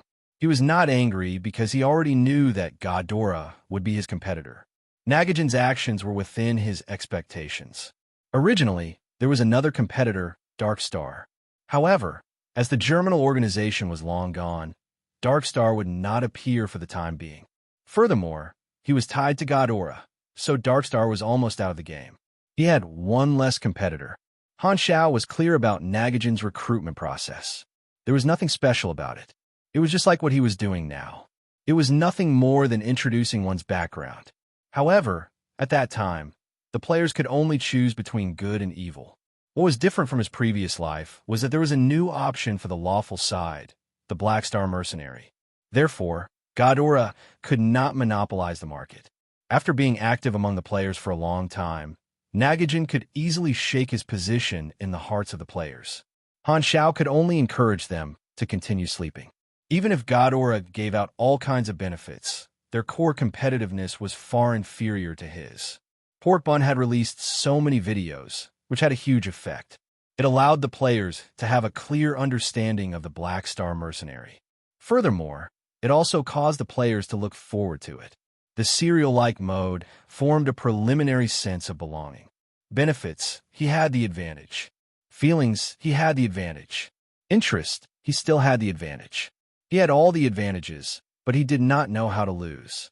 On the path of collecting leaks, Ghidorah was like a younger brother. Because he was well prepared, he had a strong foundation. There was no need for him to do anything, and Ghidorah would not be able to do anything. Furthermore, in theory, the players could indeed join both sides at the same time. From Han Zhao's point of view, the real choice would appear when they left the planet. At that time, the players would have to choose who to follow. Therefore, he was not in a hurry at all. When the players had to choose between the two sides, he would definitely have the absolute advantage. Furthermore, with the crowd effect, more players would choose him. It was almost like a moving main city. On the other hand, Ghidorah's side would definitely be cold and desolate. However, Han Shao never complained about having more tricks up his sleeve. Even if he had an obvious advantage, he would not sit back and do nothing. He secretly thought of a countermeasure. Ghidorah is still a collaborator, so I can't openly fall out with him. That would be too irrational. Although Ghidorah's competitiveness is not as good as mine, there are thousands of players. There will definitely be some who will choose them. I don't need to care. As long as the scale of the mercenary group reaches my expectations, it will be enough. After this matter is over, Blue Star can establish a mercenary group base. In the future, there will be an endless stream of new people. Han Shao pinched his chin and pondered for a while. He had already thought of two ways to deal with this situation. As for the countermeasure, the first is to increase my attractiveness. Now, the players basically know the benefits that I can give them, but there is still room for improvement. If I want the players to follow the mercenary group into the galaxy, I have to make them feel reluctant. Very simple. Han Shao chuckled lightly. He immediately had an idea. Just like the Sky Ring Army's rank system, he could implement a direct rank system for the Black Star mercenary. For example, when the total amount of contribution points accumulated by the players reached a certain value, including the contribution points spent, they would be able to reach a new rank. He should give these ranks different honorary titles and record them in the mercenary files of the players. Other than giving the players a sense of achievement, there are also practical benefits. For example, when they reached a certain rank, they would be able to obtain different discounts when purchasing faction products. This way, the players would not be willing to give up their previous accumulation, mainly because they could not bear to spend money. This would naturally increase the attractiveness and sense of belonging of the faction. The achievement system is also the key to a faction. It is equivalent to the organizational structure of the faction. There are more and more people, so I'll set it up after some time to make it easier to manage. Oh, I also have to think of some cool titles for the ranks. Han Shao flicked his tongue and made a sound. He was in a good mood. He was the best at coming up with names. Other than increasing his attractiveness, Another countermeasure was naturally to attack his competitors. Since he could not openly fight with Ghidorah, he could only do things behind their backs. His only choice was to use public opinion as a weapon. Han Xiao immediately had target. The players' forum was the best platform for public opinion. It was only circulated among the players, and it was hidden and easy to use. Even if Ghidorah was schemed against, the other party would not know what happened. He rolled his eyes and chuckled. Looks like I'll have to use the meat bun. At night, in the core area of the sanctuary, a group of players was rushing to Han Zhao's residence. Mad Blade, Pork Bun, Hao Tian, and Maple Moon received the notice. They were the first four to receive special treatment. Black Star suddenly summoned us. I wonder what's going on. Not long ago, their interface had suddenly triggered a faction mission. They were required to find Han Xiao immediately, and the reward was generous. The few of them did not delay and immediately set off after forming a team. When they arrived, Han Xiao, who was dressed in black, appeared in front of the four of them. He nodded expressionlessly and greeted them. After making many turns, they arrived outside a secret interrogation room. They were shocked to find Bennett there as well. This Blue Star protagonist-type character was known to almost everyone. Mad Blade and the others felt that things were not simple when two big shots appeared at the same time. What do we need to do? Maple Moon could not help but ask. Han Xiao turned around and said slowly, "A few days ago, we caught a person. The information we found was too shocking, so we interrogated him dozens of times. You guys are my trusted partners, so I need you to interrogate him again." As he spoke, he gave the four of them a new mission called Interrogation Mission. He put in all the rewards for the day, and it was very generous. When the four of them heard this, they subconsciously turned around. Through the single-sided glass of the interrogation room, they saw the interrogation target in the room.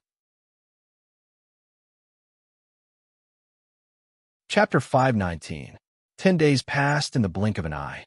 It had been more than a month since the start of version 2.0. The overall situation was good. The number of refugees who were sheltered continued to rise, and the rampaging beasts were killed in batches. The players integrated into the new version and ran around, contributing to the overall progress of the main storyline mission. In addition to the disaster relief, there was a competition going on in the dark. These days, Nagajin's policy was effective. As the saying went, a strong woman is afraid of a strong man. Under the insistence of Ghidorah's marketing staff, the players tried to join the Ghidorah faction. Han Xiao was not surprised. It was the nature of the players to try different possibilities. Furthermore, the two factions were not in conflict at the moment. Ghidorah's image in the hearts of the players was very thin. After all, this was the first time they had come into contact with a faction, unlike Han Xiao, who was already an old friend. However, although Ghidorah was not as good as Black Star Mercenary, the benefits were not bad. The magic technology was indeed attractive. Nagajin was very satisfied with the progress of the recruitment, and Black Star had no intention of interfering. However, just as he was feeling happy, a video quietly appeared on the players' forum, causing a huge uproar. After 10 days, Pork Bun released a new video. He now had a huge number of fans, and once the video was released, it attracted a large number of players. However, the latest video was not the sequel to the Black Star series, but a side story. The title was Blue Star, Old Times. Not the Black Star series. TSK, disappointing. Side story? Interesting. I wonder what the content is. It's an international practice. Watch the beginning. After complaining, the players opened the video. They were full of anticipation. Although most of the fans wanted to beat Pork Bun to death, the quality of Pork Bun's videos had always been good. They were mainly jovial and humorous. Basically, they could pass a happy time. As soon as the video started, it did not start with Pork Bun's usual obscenities. Instead, it went straight into the content. The beginning was already extraordinary. A rain of nuclear bombs fell from the sky and hit the ground, creating a huge mushroom cloud. Everything was silent. It was only after the explosion that the background music slowly started playing, as if pulling the audience into the picture. Most people were very familiar with this video. It was the video of the Six Nations bombing the German organization headquarters. Then, the video changed to some tragic scenes of war. It seemed like the theme was not clear, and the audience started to discuss it. What's on this episode? Why can't I understand it? It felt a little messy in the first minute. Just as the audience was puzzled, a voiceover suddenly rang out from the war screen. It was Kedden's voice, his voice trembling and weak as he slowly confessed his crimes. This voiceover was made by Pork Bun by editing Kedden's interrogation recording. Kedden's testimony was broken up in order to complement the video. At the same time, it allowed the audience to understand the original meaning of the sentence. This kind of editing enhanced the contrast between the video and the voiceover, giving it a stream of consciousness feeling. As Kedden spoke, the atmosphere of the video slowly became emotional and sorrowful. Towards the end, the war screen and the interrogation screen were interlaced to enhance the effect. At the same time, it allowed the audience to understand the theme of the video more directly. It was the truth of the old era of Blue Star. With the help of the video, the theme was expressed in detail, fully displaying the sorrowful atmosphere. At the end of the video, Black Star appeared. With him as the core, Pork Bun summarized the story. This time, Pork Bun did not use a humorous style. Instead, he used a slightly heavy and emotional atmosphere to make this video. In contrast to the previous videos, the effect was very good. 10 days ago, Han Xiao used some methods to get Pork Bun to interrogate Kedden and find out the truth of the old era. He was 80% sure that Pork Bun would share this secret with other players. Pork Bun was a video producer, and this part of the story of Blue Star was very suitable to be made into a video. It was very eye-catching. In the end, as expected, Pork Bun's nose for news was very sharp. He discovered the value of this and made a video. He thought that he was lucky to have found out this secret, but he did not know that he was secretly guided by Han Xiao. After interacting with each other for a long time, Han Xiao was already very familiar with how to use Pork Bun as a weapon of public opinion. He only needed to provide fragmented material, and there was no need to worry about the quality of Pork Bun's video. The other party was a professional. The response to the video was very strong, and the audience was shocked. They did not expect that the story would actually contain such a shocking secret. Blue Star suddenly became the party that was pitted by everyone. Ghidorah did not have a very clear image in the hearts of the players. After the video's embellishment, it was immediately labeled as high above the masses and arrogant. The good feelings of the players plummeted, and bad feelings rose. The majority of the players were pragmatic, and they valued benefits and rewards. However, this was not the only motive. The players had their own preferences, and sometimes the importance of their likes and dislikes would surpass the importance of benefits. Very few people liked people who were high above the masses and represented authority. Furthermore, after version 0, the majority of the players had feelings for Blue Star and automatically placed themselves on the Blue Star side. Immediately, they felt indignant towards Ghidorah and had a very bad impression of it. Going against authority had always been an activity that the majority of the players loved to watch. The impact of the video slowly spread, and the players were agitated. They continuously posted on the Blue Star forums, and the collective actions were easier to stir up emotions. It was as if Ghidorah had become an unpardonable evil person overnight. There were even players who shouted a slogan, "Tonight, we are all Blue Star people." Han Xiao paid close attention to the situation on the forums. His goal was basically achieved. The public opinion was just to raise his own status or to attack his enemies. He did not distort the facts, and all he did was to expose the secret. Since Ghidorah's citizens had done such a thing, whether or not they were instructed, Ghidorah had to take the blame. For the time being, this could be considered as helping Blue Star get some justice. Ghidorah's benefits were already not as good as his own mercenary group. Now that their status was not good, their attractiveness plummeted. If this was a stock price, it was equivalent to continuously dropping. Under this chain reaction, the situation of Nagajan's recruitment took a turn for the worse. Some players who were originally interested in joining gave up on the idea. After all, there were already people who had tested the waters. Ghidorah's camp did not have any special benefits, so there was no need to go over. The number of players in Ghidorah's camp plummeted, and many players who had already joined Ghidorah's camp returned to Black Star's embrace. Nagajin was completely confused. Wasn't everything fine a few days ago? Why was he suddenly unable to recruit players? What was the problem? He could not figure it out. How would he know that there was a large amount of negative public opinion against Ghidorah in places that he could not see? He was completely in the dark. With me interfering, Ghidorah probably won't be able to recruit anyone. In the room, Han Xiao browsed through the developments on the forums and let out a long sigh. Although he had fought side by side with Nagajin, in essence, he was the one who had saved him. If he had not interfered with Nagajin's mission, Nagajin would have been crippled long ago. Nagajin had rushed over to reap the fruits of victory and thought that he would not be angry. He was too magnanimous. Since he was not being reasonable, then Han Xiao could only talk about physics. After viciously attacking Ghidorah, he was in a good mood. 10 days ago, after passing the problem of Ghidorah to Pork Bun, Han Xiao did not bother about it anymore. Instead, he focused on building the structure of the Black Star Mercenary. As more and more players were recruited, this matter was brought up to his agenda. Not only was it to make management more convenient, but it was also to give the players a goal to strive for. It was to let the players see a system that allowed them to climb up the ranks. This matter was more important. It would affect the fighting spirit of the players. It was equivalent to having a goal in life. 2 days ago, Han Xiao had officially set up a level system for the mercenary group. Mercenary players of different levels would receive different discounts when purchasing faction products and enjoying faction services. There were 6 levels. The first 5 levels did not have any fancy names. They were directly from 1 star to 5 star. It was straightforward and easy to understand.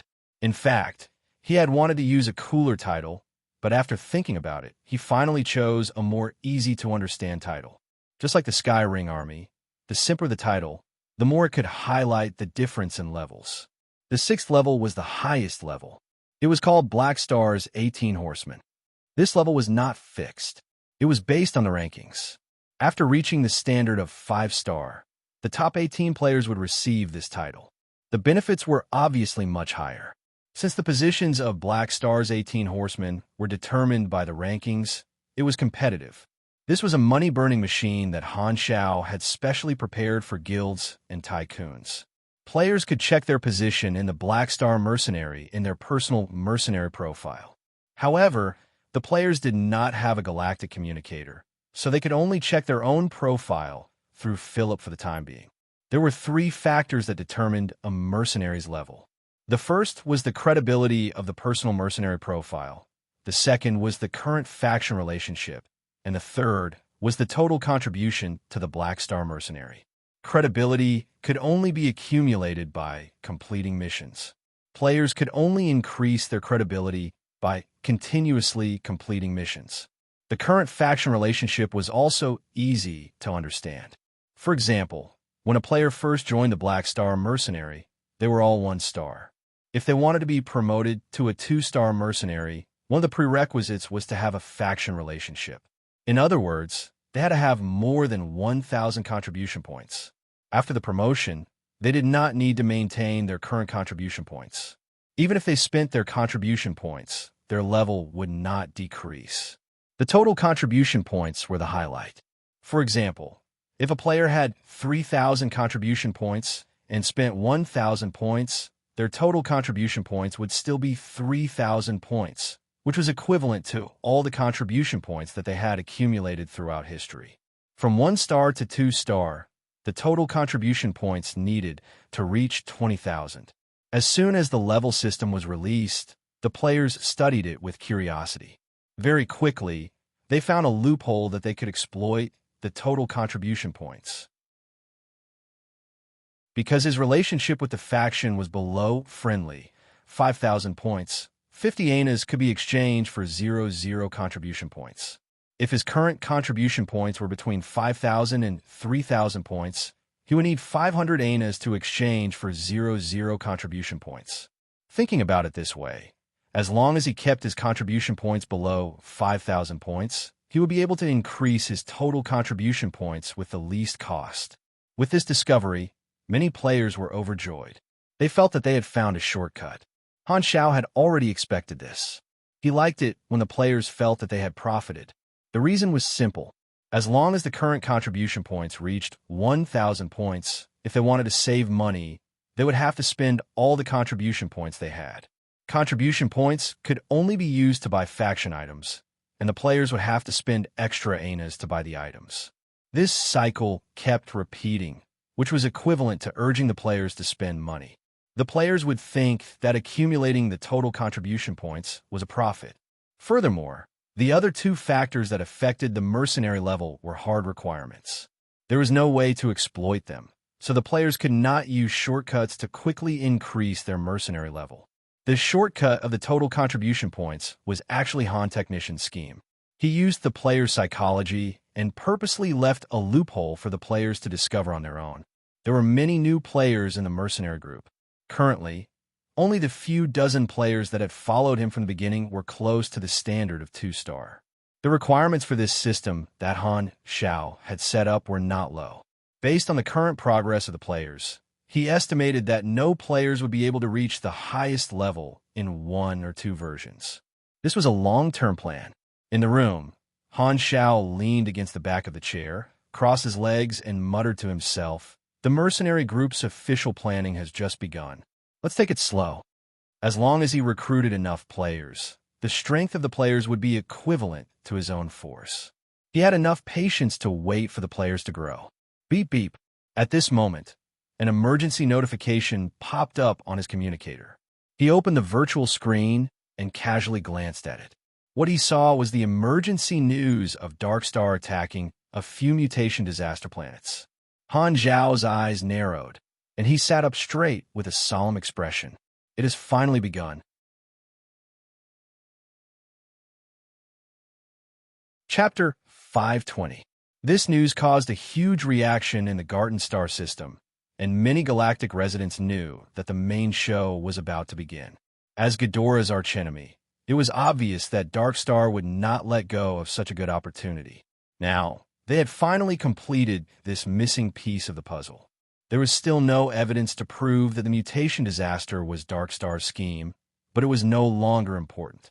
As long as Darkstar interfered, Ghidorah's greatest enemy would become their archenemy. The situation was completely different. Darkstar's first wave of attacks on 3 calamity planets encountered the local Ghidorah disaster relief teams, and both sides engaged in an intense battle. Because the battle was rushed and the size of the fleet was very small, the 3 Ghidorah disaster relief teams suffered heavy losses. Logically speaking, the civilizations of these 3 planets would not be able to withstand a single blow from Darkstar's fleet. However, Darkstar did not destroy these 3 planets and seemed to have come to attack the disaster relief teams. They symbolically destroyed the planets and retreated before Ghidorah's reinforcements arrived. The result of the attack was that 70 to 80% of the disaster relief efforts on these 3 planets were destroyed, and the situation that had been stabilized with much difficulty became chaotic once again. As a result, Ghidorah raised their alert level and sent out their military fleets to the various calamity planets to act as guards to prevent Darkstar from launching another attack. Even so, Darkstar was unable to let the matter rest. The second wave of attacks happened very quickly, and the other calamity planets were attacked this time. It was the same process as before. Although Ghidorah increased the strength of their guards, Darkstar also increased the strength of their attacks. This time, both sides clashed head-on, and a large-scale galactic battle broke out. Spaceships bombarded each other, and shields flickered. The light from the ion cannons was like a new star being born, and the photon pulse was like a rainbow bridge that traversed the dark universe. After a huge battle, Darkstar retreated in time again, and it did not evolve into an all-out war. Ghidorah's fleet suffered once again, and the calamity planets that they were protecting suffered the same fate as the first 3 planets. The disaster relief efforts were destroyed. Most of the time, Darkstar was only hiding in the dark and plotting against Ghidorah. It had been many years since their last battle, and now that Darkstar had come out in full force, it was no longer a small matter. This immediately put pressure on Ghidorah. Ghidorah had the absolute advantage in terms of raw power, but Ghidorah's territory was vast, and its fleet was stationed in different bases and colonial planets in the Garden Star system. The free forces that Ghidorah could mobilize were not enough to crush Darkstar. Furthermore, Ghidorah did not know how much military power Darkstar had. For a long time, the scariest thing about Darkstar was that it hid in the dark and could not be detected in advance. Ghidorah had a headache over this. If they did not know where Darkstar would attack next, they would not be able to come up with a targeted strategy. They could only passively defend, which was very inefficient. After 2 rounds of attacks, Darkstar seemed to be targeting the disaster relief team. However, Ghidorah would not withdraw the disaster relief team because of this. Otherwise, it would seem that they were afraid of Darkstar. Ghidorah would not show such an attitude to their enemy. Furthermore, since they had already started the disaster relief, if they gave up halfway, it would be a serious blow to their ruling status and reputation. The situation had not reached that stage yet. The 2 sides clashed again after so many years, and the Garden Star system was in an uproar. It immediately became the center of attention in the Colton Star cluster. Darkstar will not stop here. They will continue to attack, and we will be attacked sooner or later. In the meeting room of the sanctuary, Nagajan explained the situation with a serious face. Among the participants present, only Han Shao was clear about the situation. Bennett and the leaders of the 6 nations listened attentively to Nagajan's speech. After Darkstar's first wave of attacks, the situation became serious.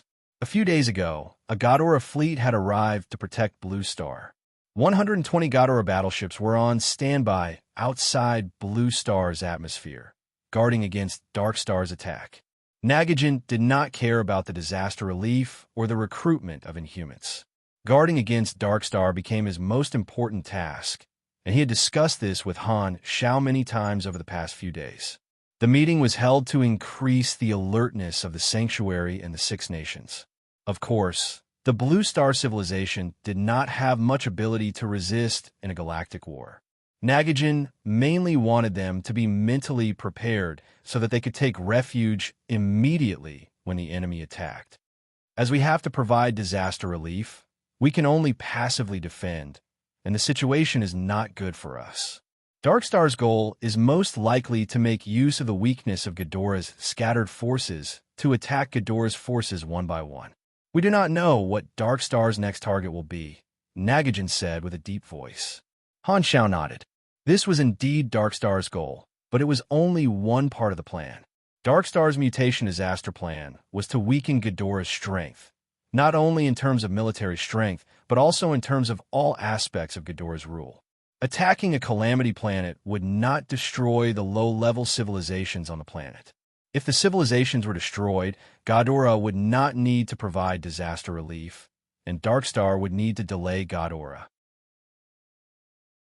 Bennett and the others had grave expressions. They could not panic, and the problem was very serious. There was no point in panicking. How do you plan to deal with it? Bennett asked. The War Bureau will deploy troops from the other star zones, and the 2nd and 3rd batches of reinforcements are on their way. The higher-ups want us to continue our work and maintain our vigilance, as well as speed up the disaster relief, Nagajan frowned. In truth, the higher-ups had the intention of forcefully moving the refugees from the Calamity Planet. However, this action would not have a good effect, and there were many hidden dangers. They would not be able to discover if the mutation source had followed the refugees into the spaceship. After considering various factors, this plan was temporarily shelved, and the War Bureau decided to face Darkstar head-on. Some of the more radical officers even felt that this was an opportunity. Darkstar had been hiding all this time, and now that they had finally revealed themselves, they could lure Darkstar's fleet out and attack the enemy. Thus, the War Bureau's decision was to deploy troops. Thus, we can only wait. Nagajan's tone was grave. In truth, he had hidden an order. If they realized that they were not a match for Darkstar's fleet, the higher-ups would request them to strategically avoid the battle and protect their own forces. If the Calamity Planet was destroyed by Dark Star, Ghidorah could only express its regret. Han Xiao shook his head. Dark Star's attack order was random, and he could not be sure. Even if he knew the overall plan of Dark Star, he had to block the enemy first. If Dark Star's fleet attacks, I will have to participate in the battle as well. This time, it will not be a ground battle, but a space battle, Han Xiao sighed. The danger of a space battle was far greater than a ground battle. It would not be a battle with supers, but a battle with a fleet, and he would also feel quite a bit of pressure. After the meeting ended, Han Xiao gathered all the officers of the mercenary group and requested them to be on high alert. He also ordered them to store all the resources in the warehouse of the spaceship in the secret underground base of the sanctuary. The spaceship he rented was a traveling model, and its combat power was not strong. He was not prepared to use these rented spaceships in battle. Not only would they not be of any use, it would be a huge loss if they were destroyed. He had other uses for these spaceships. Thus, the only battleships the mercenary group could use were the Blacklight Stealth. Although there were not many of them, they were of high quality. The sanctuary also mobilized to disperse the refugees and reduce the population density. They also built some simple defensive measures. With limited technology, they could only do their best and leave the rest to fate. Although the refugees did not know what was going on, they all obeyed orders. However, the atmosphere in the sanctuary gradually became tense. The players still did not know what they would encounter. Han Xiao still remembered that every time they were attacked in his previous life, the overall progress of the main storyline mission would decrease greatly. With the current strength of the players, it was very difficult for them to be of any use in a space battle. It would be best if Dark Star did not come. Han Xiao sighed. A hidden Dark Star fleet moved slowly in the universe. This was a highly mobile armed force. The main ship was not a Dark Star mothership, but a Berserker-class command ship called Bloodgore. More than 200 battleships surrounded the main ship, and most of them were assault ships with ferocious firepower. In the busy central control room of the battleship, the fleet commander Nakapu had his hands behind his back as he silently looked at the star map projection. His eyes were motionless, so cold that no trace of humanity could be seen. Not long ago, he led the fleet to launch 2 attacks and annihilated hundreds of Ghidorah battleships. His losses were not even half of that number. Nakapu's fleet was Dark Star's elite force, and their combat power was strong. According to the orders issued by the upper echelons of Dark Star, he was leading the fleet to the next target. How long more until the destination? Nakapu asked calmly. 17 hours and 26 minutes, the observer replied. The green 3-dimensional projection displayed on the virtual sand table was the star map of Star Zone 9. A planet was marked with a red light, and it was the next target. Blue Star. Remember the mobile version of the website. And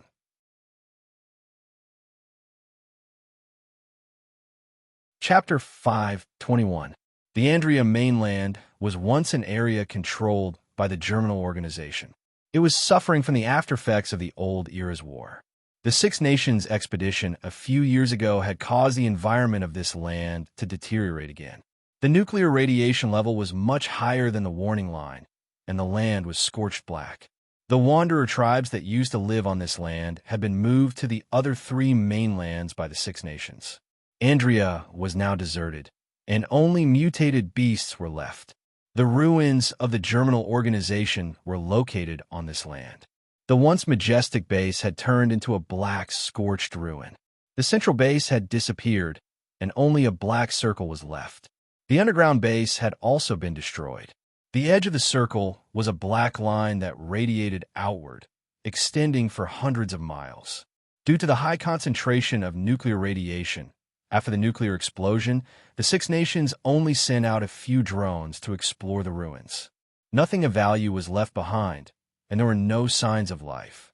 Everyone had died in the frenzy of the serial nuclear attacks.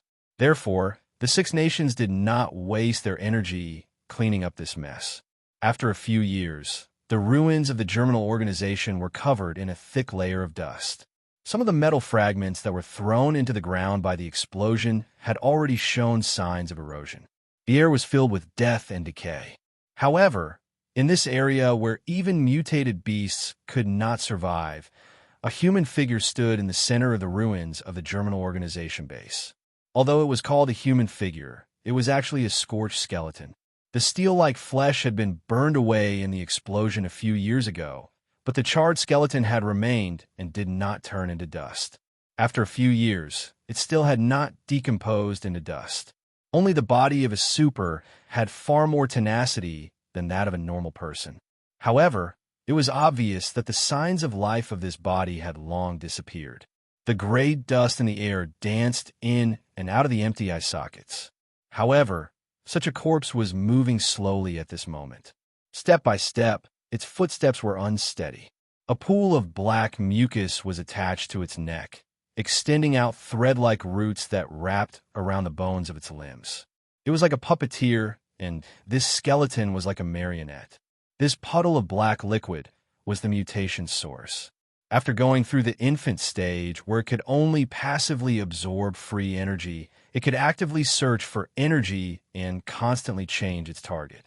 After trekking through mountains and rivers, it finally crossed the ocean and arrived at the Andrea continent. It shared the senses of countless life forms, and not only was the energy there massive, it was also the easiest type of energy for it to absorb. It was rich in nutrients. The Germinal Organization ruins were a forbidden zone for life. The beast that the mutation source possessed had died in the forbidden zone, and it could only move its main body to the center of the ruins. At this moment, the skeleton that it was controlling was the only corpse in the center of the Germinal Organization ruins. It was the corpse of the Germinal Organization leader. At the time of the explosion, the leader was located in the underground base. With layers of barriers and a strong body, he was able to preserve his body. However, the others had long been reduced to ashes. On an unseen level, the nuclear radiation in the center of the Germinal Organization ruins was being continuously absorbed by the mutation source. On a microscopic level, the rate at which the mutation source was reproducing had increased by 100 times. The reproducing material was also continuously evaporating, turning into energy that the mutation source could control. In the storyline of his previous life, Tyne had discovered the mutation source after being released from prison and became the host of the mutation source. However, Tyne had now been captured by Han Shao for labor reform. Without this powerful carrier, the mutation source had wasted a lot of time on the road. However, in the storyline of his previous life, it was not as good a cradle as the Germinal Organization ruins. The skeleton moved slowly, and the mutation source absorbed the energy as though it was thirsting for it. The concentration of nuclear radiation decreased at a speed that was hard to discern with the naked eye. Nakapu's fleet was floating behind a desolate planet. From there, they only needed a short jump to reach Blue Star. The distance was already extremely close, and this was the last area where the stealth mode was effective. If they got any closer, the stealth device would no longer be able to fool Ghidorah's military radar, and the gravitational pull of the fleet would expose their location. This was like being in the deep sea. Their vision was pitch black, and they could only use the water flow to determine if there was an enemy approaching. The closer they were, the more obvious the water flow would be. Gravity was like water flow, and the stealth mode would lose its effectiveness if they were too close. The exact distance depended on the radar. Both sides had been enemies for many years, and Darkstar was extremely clear about the capabilities of Ghidorah's military equipment. At the same time, they were also constantly improving their stealth technology. The interior of the command ship was extremely busy, and they were making the final preparations before the attack. Nakapu confirmed all sorts of information with the scouts. How many defenses does Blue Star have? There are 120 Ghidorah frigates outside the atmosphere. This is a medium-sized fleet and should be a force sent out from the Nadban military base. Does the stealth team have any information? Yes. They said that other than the frigates, there are also more than 10 spaceships from Ghidorah's disaster relief team. The one leading them is a high-ranking official from the War Bureau, Nagajan. He's a pugilist and has the strength of a calamity grade. Nakapu was expressionless. A calamity-grade expert? This is a little troublesome. We don't have any high-level combatants on our side, so we can eliminate the option of boarding. Luckily, it's just a pugilist. Is there any other information? Other than Godora, there's another organization on Blue Star, floating Dragon Island's field team Black Star Mercenary. They also have more than 10 spaceships. Nakapu's eyes did not waver. Black Star is the mercenary who killed Anner in Norios a year ago. They're also a group of troublesome fellows. It seems like Blue Star is a little special. Their defense is stronger than the previous 2 planets, so it will be a little troublesome. Then, we'll proceed with Plan 4. Nakapu was not too surprised to know that Black Star was on Blue Star. To him, it was just one more enemy to deal with, and there was no need to make a fuss. It was not that Nakapu was underestimating the enemy. After quickly estimating the strength of the enemy, he had decided to continue with the mission. In other words, the addition of the Black Star mercenary only increased the difficulty of the mission by a little. Dark Star might appear at any time. I want all of you to react immediately. Open your eyes wide and stay alert. In the atmosphere of Blue Star, the commander of Ghidorah's guard fleet, Barrett, spoke loudly in the communication channel. He was a short Ghidorah with a fiery temper, and his voice was like thunder. Commander Barrett, the radar has found the target. A fleet is rapidly approaching. They stopped. Their position is in the direction of 02-07.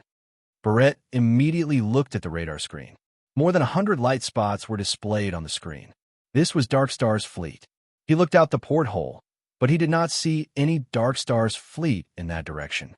The distance between the 2 sides was beyond visual range, and both sides were at their maximum firing range.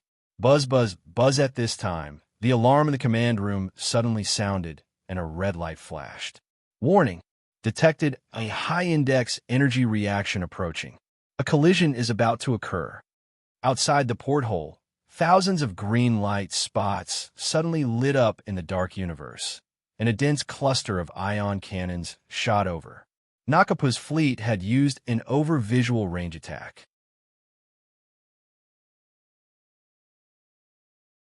Chapter 522. The attack came abruptly. Beam after beam of ion cannons exploded on the golden shield of Ghidorah's frigate, but a dozen or so managed to slip through the gaps between the frigates and landed on the surface of Blue Star. The beams of light became smaller and smaller in their field of vision. Some fell into the sea, causing small waves, and some exploded into mini mushroom clouds on the ground. At least from the perspective of outer space, the movement was very small. Activate the Vichy magic shield. Barrett roared. Ghidorah's frigate fleet changed their formation and gathered in the direction of the attack. They shot out golden rays, forming 10 semicircular golden shields in front of the fleet. They were very tight and basically covered the entire direction of Blue Star. Immediately after, Nakapu's fleet fired another wave of ion cannons, all of which landed on the shield. The ion cannons were fired continuously, like a rain of light. The golden shield was hit countless times, and energy ripples continuously appeared on it. Increase the power of the shield. Hold on for me. Barrett waved his hands continuously. Don't just take the hit. Counterattack, counterattack. Ghidorah's fleet locked onto the radar target and also started to attack beyond the horizon, shooting out golden lasers into the empty space. Both fleets could not see each other with the naked eye. The golden and green lasers were exchanged back and forth, and the battle was very intense. If not for the vacuum environment, the people of Blue Star would have been able to hear the sounds of the battle between the fleets. It was like continuous thunder. Barrett quickly notified the upper echelons and also reported the situation to Nagajan. At this time, on the surface of Blue Star, the Six Nations had already discovered the battle in outer space through the satellite and were all panicking. Although they did not have a clear understanding of Dark Star, they had already learned from Nagajan that this was a strong intergalactic enemy that could easily crush them. The Six Nations did not dare delay and immediately started to evacuate, allowing the refugees to enter the Sky Fortress underground. During the first wave of attack, more than 10 ion cannons hit the surface of the planet. Most of them landed in the wilderness, and the one closest to the Six Nations hit the outskirts of the city. It was as if a green thunderbolt had descended from the sky. Boom! A small mushroom cloud soared into the sky, and a large hole was blasted in the ground. The resulting shockwave flattened a street, and dust filled the air. The shelter also began to evacuate, and the tense atmosphere finally turned into panic. Although the refugees did not know what had happened, they could not stop their imagination from running wild. The crowd was too crowded, and a stampede occurred. There were too many refugees, and many of them did not have the chance to receive the suppressant. Coincidentally, the mutation virus acted up again, and a commotion quickly ensued. The guards hurriedly intervened, but there was small-scale chaos everywhere, and it was difficult to manage at the same time.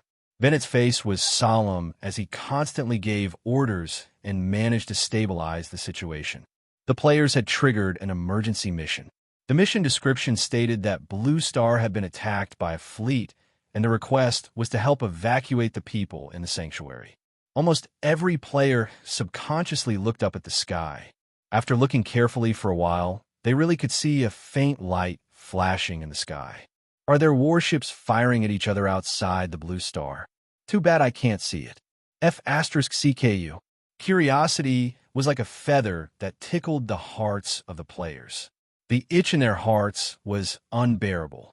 The feeling of knowing that there was a high-level war in outer space, yet being unable to participate or witness, it was too torturous. There would be someone to deal with the chaos in the sanctuary, and it was not within Han Zhao's consideration. Although Han Xiao had triggered the same emergency mission as the players, the experience reward was too little to him, and he was not interested. He turned on his communicator and contacted Nagajan. What's the situation now? The fleet is currently fighting with Dark Star, and I don't know when the reinforcements will arrive. I have to go and help. In the image, Nagajan was hurriedly boarding a spaceship, and his tone was urgent. Then I'll hold back for now. Don't turn off your communicator, and maintain contact. Han Xiao nodded. With Nagajan and Ghidorah's fleet, he did not need to join in the fray. He was not surprised by Dark Star's sudden attack. Instead, he heaved a sigh of relief. He had a feeling that it's finally here. He looked at the mercenaries beside him, and they all looked nervous. Dark Star's fleet would not wantonly destroy planets. This was an important piece of information that Han Xiao knew. With this as the premise, there was a high chance that the enemy would not land. Instead, they would attack from outer space. Therefore, what they had to do was to reduce their losses. Furthermore, Han Xiao guessed that Dark Star's fleet was hiding in Blue Star. The enemy might have known that he and Nagajan were here. After all, Dark Star knew the importance of information and would definitely have investigated every target they were going to attack. Han Xiao had experienced such an incident in his previous life, and he knew the crux of the matter. He quickly ordered the mercenaries to drive their own spaceships to the Six Nations territory. Although these rented spaceships had limited combat capabilities, they could activate their shields to block the cannon fire from the sky to reduce their losses. The power of these spaceships' ion cannons was very impressive. If he were to take a direct hit with his body, the damage would be around 2,000. If it were the current players, one shot would be enough to kill a group of children. Of course, he would not be so stubborn. After all, a mechanical suit was not for show. In a battle of this level, only pugilists dared to run around naked. Who asked them to be so tough? As such, the overall progress of the mission would not drop too much. To the players, every time Dark Star attacked, it would be a scam that would cause the progress of the mission to drop by a large margin. Dark Star naturally did not only attack Blue Star. There were also other Calamity planets that were attacked at the same time. Han Xiao could not care about the other Calamity planets for the time being, but on Blue Star, he could at least reduce his losses and prevent Dark Star from destroying the disaster relief. Otherwise, all the previous construction would be ruined. Ghidorah's fleet is blocking the enemy, and Nagajan has gone up. I don't know what the situation is like. Han Xiao rubbed his hands and stared at the real-time image sent back by Nagajan. He hoped that Ghidorah would be able to force Dark Star's fleet to retreat without him taking action. Darkstar did not know that his strength had increased, so it was better to keep his trump card hidden for as long as possible. Nagajan's spaceship left the atmosphere and immediately saw the 10 golden shields in outer space. Ghidorah and Darkstar's fleet were still shooting at each other from afar. He was very experienced and could immediately tell that although the confrontation was very intense, neither side could do anything to the other. The ion cannons were all blocked by the shields. Even if the shields of some spaceships were destroyed, due to the long distance, they had sufficient time to react. They could let other spaceships take over their positions and wait for the shields to recover before taking over. Other than the conventional ion cannons, most of the other weapons were not in range. The nuclear homing missiles were destroyed by the ion cannons halfway through. Ghidorah's and Darkstar's fleet's technological level was similar. They did not have any overwhelming weapons, so if they wanted to cause damage to the enemy, they had to close the distance. Beep beep beep Barrett connected to Nagajan's communicator. The shields can't last forever. We can't be like sitting ducks. If this goes on, Darkstar won't have any casualties. I want to close the distance. Nagajan, you attack and crush them. Don't take the risk. Nagajan shouted. The situation is in our favor now. As long as we continue to be in a stalemate, Darkstar will naturally retreat. What a joke. The size of Darkstar's fleet is similar to ours, but with you around, our strength is enough to suppress them. This is a good opportunity to attack Darkstar. Barrett shouted. He was an officer of the Radical faction. Compared to guarding the Calamity planets, he was more inclined to attack Darkstar's armed forces. Nagajan was about to speak when Barrett suddenly exclaimed, "Wait, the radar shows that the enemy is retreating." They are retreating? Nakapu's eyes narrowed into slits as he stared at the radar screen. His hands were crossed behind his back, and his fingers subconsciously flicked the hem of his clothes. He shook his head and gave the order. His tone did not fluctuate, and no emotions could be heard.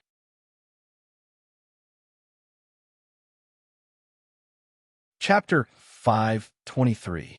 On the radar screen of Ghidorah's fleet, the 100 or so dots representing Darkstar's fleet were distancing themselves from each other. The oncoming ion cannon arrays were also becoming sparse. This was clearly a sign that the enemy had begun to retreat. Barrett's expression changed, and he had a guess. Darkstar realized that they can't break through our defense line, so they decided to retreat before our reinforcements arrive. They want to give up on this attack.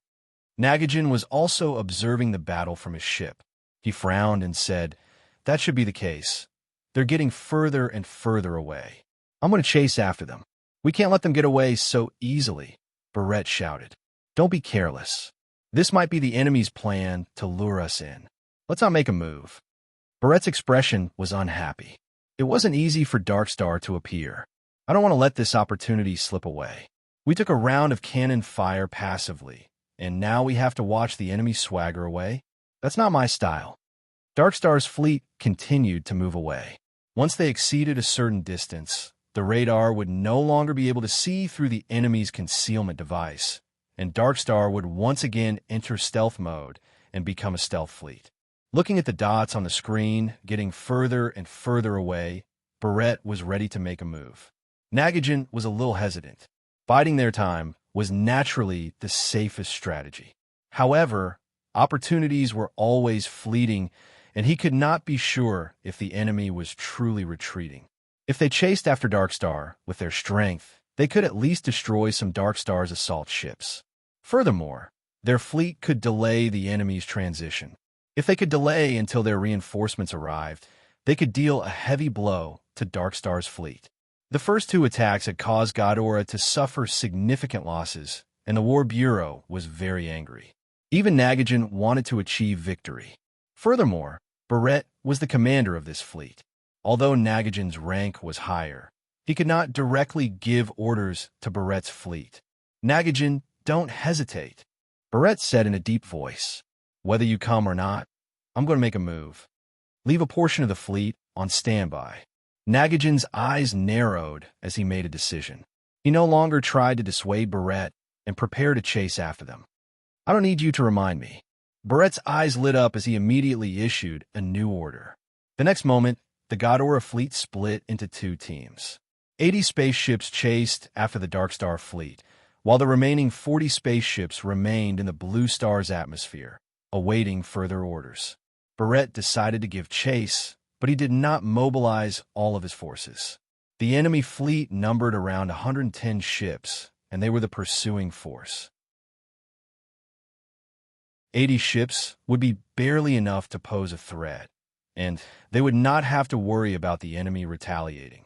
Furthermore, they had Nagajan, a Calamity-grade super. Even if the enemy had Calamity-grade officers, they would be able to hold them off for a short period of time. The pursuing troops quickly caught up, and the ion cannons fired continuously. Golden light flashed continuously as they attacked from a long distance away. They also released interference rays to prevent the enemy from escaping through hyperdrive. Since the Dark Star fleet was retreating, Barrett adjusted his strategy and maintained a sufficient reaction distance during the pursuit. His main goal was to delay the enemy and prevent them from turning back. The two fleets moved through the universe and gradually distanced themselves from Blue Star. Right at this moment, in the opposite direction of where Barrett had left, hundreds of hyperdrive streams approached from afar and stopped outside the Blue Star's atmosphere, revealing their true appearance. It was a new Dark Star fleet, and the hundreds of spaceships were all assault ships. Nakapa's fleet had a total of more than 200 battleships, while the Godora fleet only had 120 ships, which was only half of the Dark Star fleet. Thus, he had split his fleet into two teams, and the main team that the command ship was in would divert the attention of Godora's fleet. This assault team would then take the opportunity to attack and break through the blockade of the remaining Godora fleet, completing the strategic mission of destroying Blue Star. Even if the Godora fleet was not split up, this assault team would still appear and attack from both sides. Attack! Nakapu, who was far away in the command ship that Barrett was chasing, gave the order and passed it to the assault team. At this moment, the 40 Godora battleships guarding outside the Blue Star's atmosphere reacted and hurriedly began to resist. This time, the Dark Star assault team did not attack from beyond the horizon, but fought at close range. The shields of both sides exploded repeatedly, and the battle was intense. The size of this Dark Star assault team was more than twice the size of the Godoran fleet that was left behind. The Godoran fleet that was left behind was caught in a bitter battle, and they immediately sent the news to Barrett. After receiving the news, Barrett's eyes flashed, and he said in a deep voice, "So this is their strategy. Humph! The enemy has a total of more than 200 battleships, which is close to twice our number. That's why they can do this. Everyone, listen to my orders. Speed up and chase after them. Don't let the enemy's command ship escape. Tell the remaining troops to abandon Blue Star and join up with us immediately." Nagajan was shocked. "You don't want to go back and help? There's no need. There's not enough time.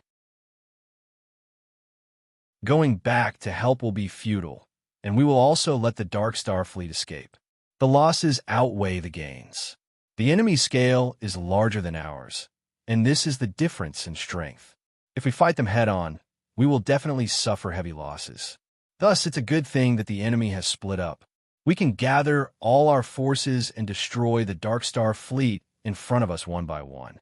If we give the command ship enough pressure, the assault team will have no choice but to change their target and rush to the command ship's aid." Barrett snorted. If this was an important planet guarding Godora, he would definitely not dare to leave and would definitely prioritize safety. However, this calamitous planet called Blue Star was not important to him and could be abandoned at any time. Between protecting Blue Star and attacking the Dark Star fleet, he would not hesitate to choose the latter. The previous two attacks had also made Barrett realize that something was wrong. Thus, he simply left Blue Star unprotected and exposed it to the gunfire of the Dark Star assault team. This was the perfect opportunity to see if the Dark Star fleet would wreak havoc on the calamitous planet. If the Dark Star fleet still did not cause any destruction, then it would at least expose the enemy's intentions. It did not matter if he guessed wrong. With one less calamitous planet, the War Bureau would feel less pressure. Nagajan frowned. At this point, he could not influence Barrett's decision. I have to inform Blackstar first. No need. I heard you. Han Zhao's voice came from the communicator. He did not say much and slowly said, "Leave the assault team to me. Try to hold on." Nagajin clenched his fists and turned off the communicator. He let out a deep breath and quickly went to the hatch. At this time, the fleet he was in had accelerated and caught up with the Darkstar fleet that Nakapu was in. The battleships of both sides collided into each other's formation, and gunfire filled the sky. The spaceship he was in was rapidly approaching a Darkstar battleship. His battle was about to begin, and Nagajin did not have the time to care about the situation on Han Zhao's side.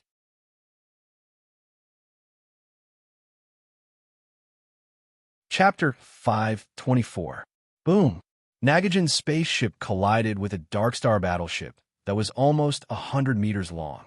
The interior of the two spaceships shook violently, and the hatch in front of Nagajin opened. He was directly exposed to the universe, and the Ghidorah combat suit on his body activated to provide him with a life support system.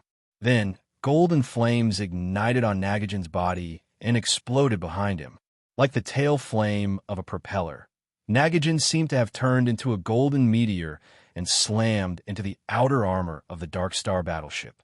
The difference in size between a single person and a battleship that was almost 100 meters long was extremely huge. It was like an ant colliding with an elephant. However, the strength of this punch left a deep dent in the outer armor of the Darkstar battleship. The next second, Nagajin punched a hole in the Darkstar battleship, and a large number of metal fragments shot out. Nagajin charged into the battleship with golden flames wrapped around him. Boom, boom, boom. This Darkstar battleship began to explode continuously. Nagajin charged forward and disintegrated this Darkstar battleship from the inside. Not a single Darkstar warrior on the ship could stop him. It was as if he had entered a no man's land, and all the equipment and devices were smashed into pieces. Under the chain reaction, more and more parts were paralyzed. Very quickly, Nagajin charged out again, jumped into the spaceship, and left this battleship in search of his next target. Behind him, the battleship that was riddled with holes suddenly exploded, turning into fireworks in the universe. In space battles, powerful supers were usually the vanguard, engaging in side battles and attacking the enemy's spaceship from the inside. After all, tearing the spaceship apart with bare hands was too dangerous, and the efficiency was far less than destroying the interior. Ghidorah's remaining troops retreated according to Barrett's orders, preparing to rendezvous with the main force. Nakapu sensed Barrett's radical thoughts and quickly reacted, splitting the assault team once again. Most of the assault ships chased after the remaining troops to prevent the command ship from being besieged. There were only 30 assault ships left to attack Blue Star. Although Black Star had yet to make a move, Nakapu had estimated Black Star's strength based on the records and believed that these forces were more than enough. Without the protection of Ghidorah's fleet, Blue Star was like a delicate young lady. 30 Darkstar assault spaceships entered the atmosphere and fired at the surface. Boom! Boom! Beams of green ion cannons rained down from the sky like thunderbolts. These assault ships were not attacking randomly. Instead, they were firing at the Six Nations capitals and shelters. Their goal was to destroy these locations and destroy the disaster relief efforts. Han Zhao had already ordered more than a dozen mercenary spaceships to guard these areas. At this time, they were activating their shields to block the lightning-like green ion cannons. Boom! Explosions resounded through the clouds, and the shields of the spaceships flickered incessantly. The strength of the shields was gradually weakening. The players in the shelters could not see the spaceships in the sky, but they could see the green ion cannons raining down endlessly. It was like a series of thunderbolts raining down continuously. It was like a scene of a natural disaster. This scene shocked many of the players, and they began to discuss among themselves. Are these spaceships attacking us? F*CK. The mission progress is decreasing. Is it because of the attack? If not for these spaceships blocking the attack, the shelters would have been destroyed.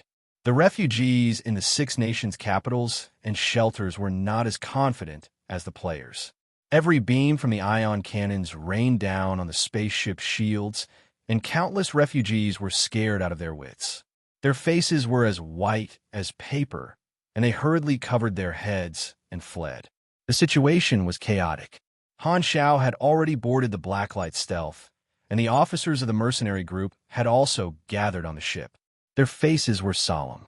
Ghidorah's fleet had gone out to chase after the enemy, and they could only rely on them to deal with the remaining enemy spaceships. If he had known that Ghidorah was not reliable, Han Xiao would not have placed his hopes on them. Thus, he was not too disappointed and shook his head helplessly. In this day and age, no one can be relied on. We have to take matters into our own hands. Sylvia observed the situation and hurriedly said, "There are 30 small Dark Star spaceships. Based on their current firepower, the shields can only last for a few more minutes. We have to get rid of these enemies before then. If not, the shelters will be severely damaged." Han Xiao nodded. Currently, he only had a single spaceship that could deal with the enemy, which was the Blacklight stealth. If he wanted to get rid of the enemy quickly, it would be best to engage in a boarding battle and let his officers enter the spaceships to wreak havoc. However, the firepower of the 30 spaceships was rather ferocious. If they got close, even with the Blacklight stealth, they would still be in danger. Luckily, he had chosen the virtual technology path. If the hardware was not strong enough, he could make up for it with the software. Jeanette, you will control the spaceship. Sylvia, you will be his assistant. In order to maintain the combat power of his officers, Han Xiao decided to let someone else pilot the spaceship. He turned around and opened the control panel beside him. A three-dimensional virtual interface appeared before his eyes. His fingers danced quickly, and he quickly entered a huge amount of data. The data flowed like a waterfall, and he was able to invade the artificial intelligence of the enemy spaceships through the virtual network.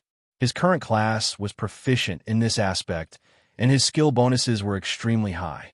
Virtual mechanics all had data transmitters, and they did not need to connect to the artificial intelligence of the enemy spaceships. As long as they were within the range of the transmitters, they could directly connect to the target system. "Rista, help me break the firewall," Han Xiao said as he operated. This should have been Philip's job, but Rista's efficiency far exceeded Philip's, so his help was much greater. While Han Xiao was invading the artificial intelligence, the Blacklight stealth quickly took off. With the help of its powerful engine, the spaceship quickly flew high into the sky and circled around the 30 Dark Star spaceships while firing continuously. Bang, bang, bang. Laser beams hit the shields of the spaceships one after another, but they were unable to break through. These assault spaceships also fired a few shots at this black spaceship, but they could not do anything to the extremely well-equipped Blacklight stealth. Seeing that there was only one spaceship on Han Xiao's side, and since they would not be able to penetrate their shield, this assault team did not bother with the Blacklight stealth that was flying around like a fly and focused on firing at the ground. The Six Nations looked at the battle in the sky through the satellite, and the upper echelons were extremely nervous. Ghidorah was not reliable, and Blue Star's last line of defense was only left with Black Star. However, from the looks of it, they were also unable to stop the enemy. The underground fortress where the upper echelons of the Six Nations were hiding started to fill with an atmosphere of despair. Right at this moment, the shield of one of the spaceships flickered a few times before suddenly disappearing. The laser beam of the Blacklight stealth directly hit the spaceship, instantly piercing through its outer armor and causing a violent explosion. Bang! Flames soared into the sky, and black smoke billowed. This spaceship lost control, and its tail swayed, crashing into its companions beside it. The Dark Star members in the two spaceships fell onto the ground. It hit. The upper echelons of the Six Nations were suddenly energized. On the Blacklight stealth, the virtual image in front of Han Xiao had changed, turning into a 3D projection of a Dark Star spaceship. It was the spaceship that had been successfully infiltrated. Han Xiao was controlling the projection, and the effects would be directly reflected back to the spaceship's main body. He had turned off the spaceship's shield generator earlier. Done. You have used the blacklight stealth on the number 065 Dark Star spaceship. Starting to break through the firewall, level 3. Undergoing level 1 authentication, authentication passed. Undergoing level 2 authentication, authentication passed. Undergoing level 3 authentication, authentication passed. Infiltration successful. You have obtained the authority to control the number 065 Dark Star spaceship. Authority level. Medium data has been sampled. Backup generation complete. The next time you infiltrate a machine controlled by the same artificial intelligence, success rate, 10%, speed, 25%. Your authority has been blocked by the other party's artificial intelligence. Undergoing authentication, authentication passed. You have successfully retained your authority.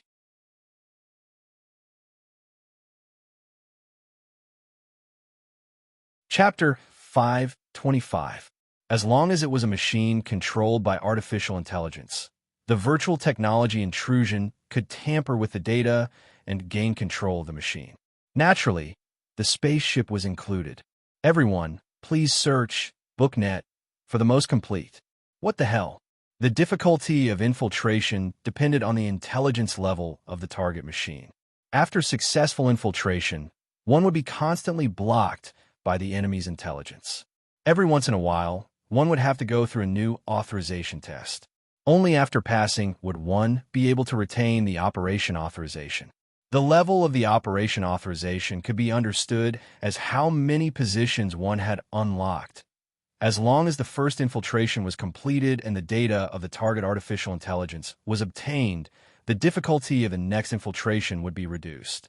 Therefore, virtual mechanics were hated by everyone in the Civil War. Every mechanic who fell in love with them would feel as though their wife had turned into someone else's appearance. The ability of a virtual mechanic was very suitable for space battles. Among the 5 superclasses, a virtual mechanic was the class with the highest efficiency against fleets. The defense of the spaceship's AI firewall was very strong, and with Han Zhao's current standards, the success rate of his infiltration was not high. However, the auxiliary AI on his side would increase the success rate and the speed of his infiltration. Rista was an AI life form, and its calculation speed was extremely shocking. It would increase the chances of his judgment by at least 30 to 40%. On the battlefield, Han Xiao seized an assault ship and disabled it by firing its cannons. Then, he controlled it to crash into his companions and disrupt the enemy's formation. This Dark Star assault team was shocked by the sudden turn of events. They had originally thought that the blacklight stealth would not be able to break through their defenses, so they had ignored it. They had not expected the other party to be able to break through the artificial firewall and invade their spaceship. They cannot sit back and do nothing. The assault team split up 10 spaceships to engage the blacklight stealth, while the remaining spaceships fired at the surface of the planet while maintaining their formation. The enemy's reaction was exactly what Han Xiao wanted. As long as he reduced the enemy's firepower on the surface, he would be able to buy more time. The blacklight stealth configuration was extremely high, and speed was its greatest advantage. Jeanette's driving skills were excellent, and she constantly dodged the crisscrossing green lights. Boom, boom, boom. In the sky, a pitch-black spaceship was being besieged by 10 assault spaceships, flying left and right nimbly. The only way to get rid of these enemies is to board the ship. Other than those who are flying the spaceship, everyone go to different hatches and wait to be released. Han Xiao ordered loudly. He immediately opened up the Void Dragon mecha and connected the internal system of the mecha to the blacklight stealth. With a faint flash of light, the virtual intrusion interface appeared, forming a virtual projection on his arm. This way, he could operate the virtual intrusion without needing to stay in the spaceship. He also walked to the hatch like the others. Han Xiao himself was also extremely strong, so he naturally made the best use of it. The enemy has 30 enemy ships. If we attack them one by one, we won't make it in time. We can only use destructive means. Han Zhao's eyes flashed, and the data he entered changed. There were many forms of virtual technology infiltration. Seizing control rights was the act of bandits, which took the longest time. Other than that, there were also methods to tamper with part of the enemy's data to conceal or confuse them. These methods were often used to infiltrate. The most destructive method was to implant a virus or fill in a large amount of redundant data to destroy the intelligence of the target machine and temporarily paralyze most of the machine's functions. This method was the fastest and was equivalent to a direct punch. The most direct method to destroy the intelligence was to let the intelligence on one side fight against the intelligence of the enemy. With Rista's level, the intelligence of these Darkstar assault ships was not even comparable to children in front of him. He could easily tear apart these tool-type AI that had not even developed its own independent thought. If seizing control rights was like snatching someone's wife, then destroying the intelligence was like breaking the other party's wife. In terms of data flow, Rista was like a star shooting out scorching torrents. The firewall of the assault ships was like a shield in the data layer, constantly blasting large holes in it. The AI structure inside was riddled with holes. The results of the data battle were immediately reflected in the material world. Hum hum hum. With a series of loud sounds, the engines of the 4 assault ships suddenly stopped, and they rapidly fell downwards. The shields also flickered a few times before disappearing. The AI controlling the entire spaceship was temporarily paralyzed, and it was unable to continue operating the spaceship.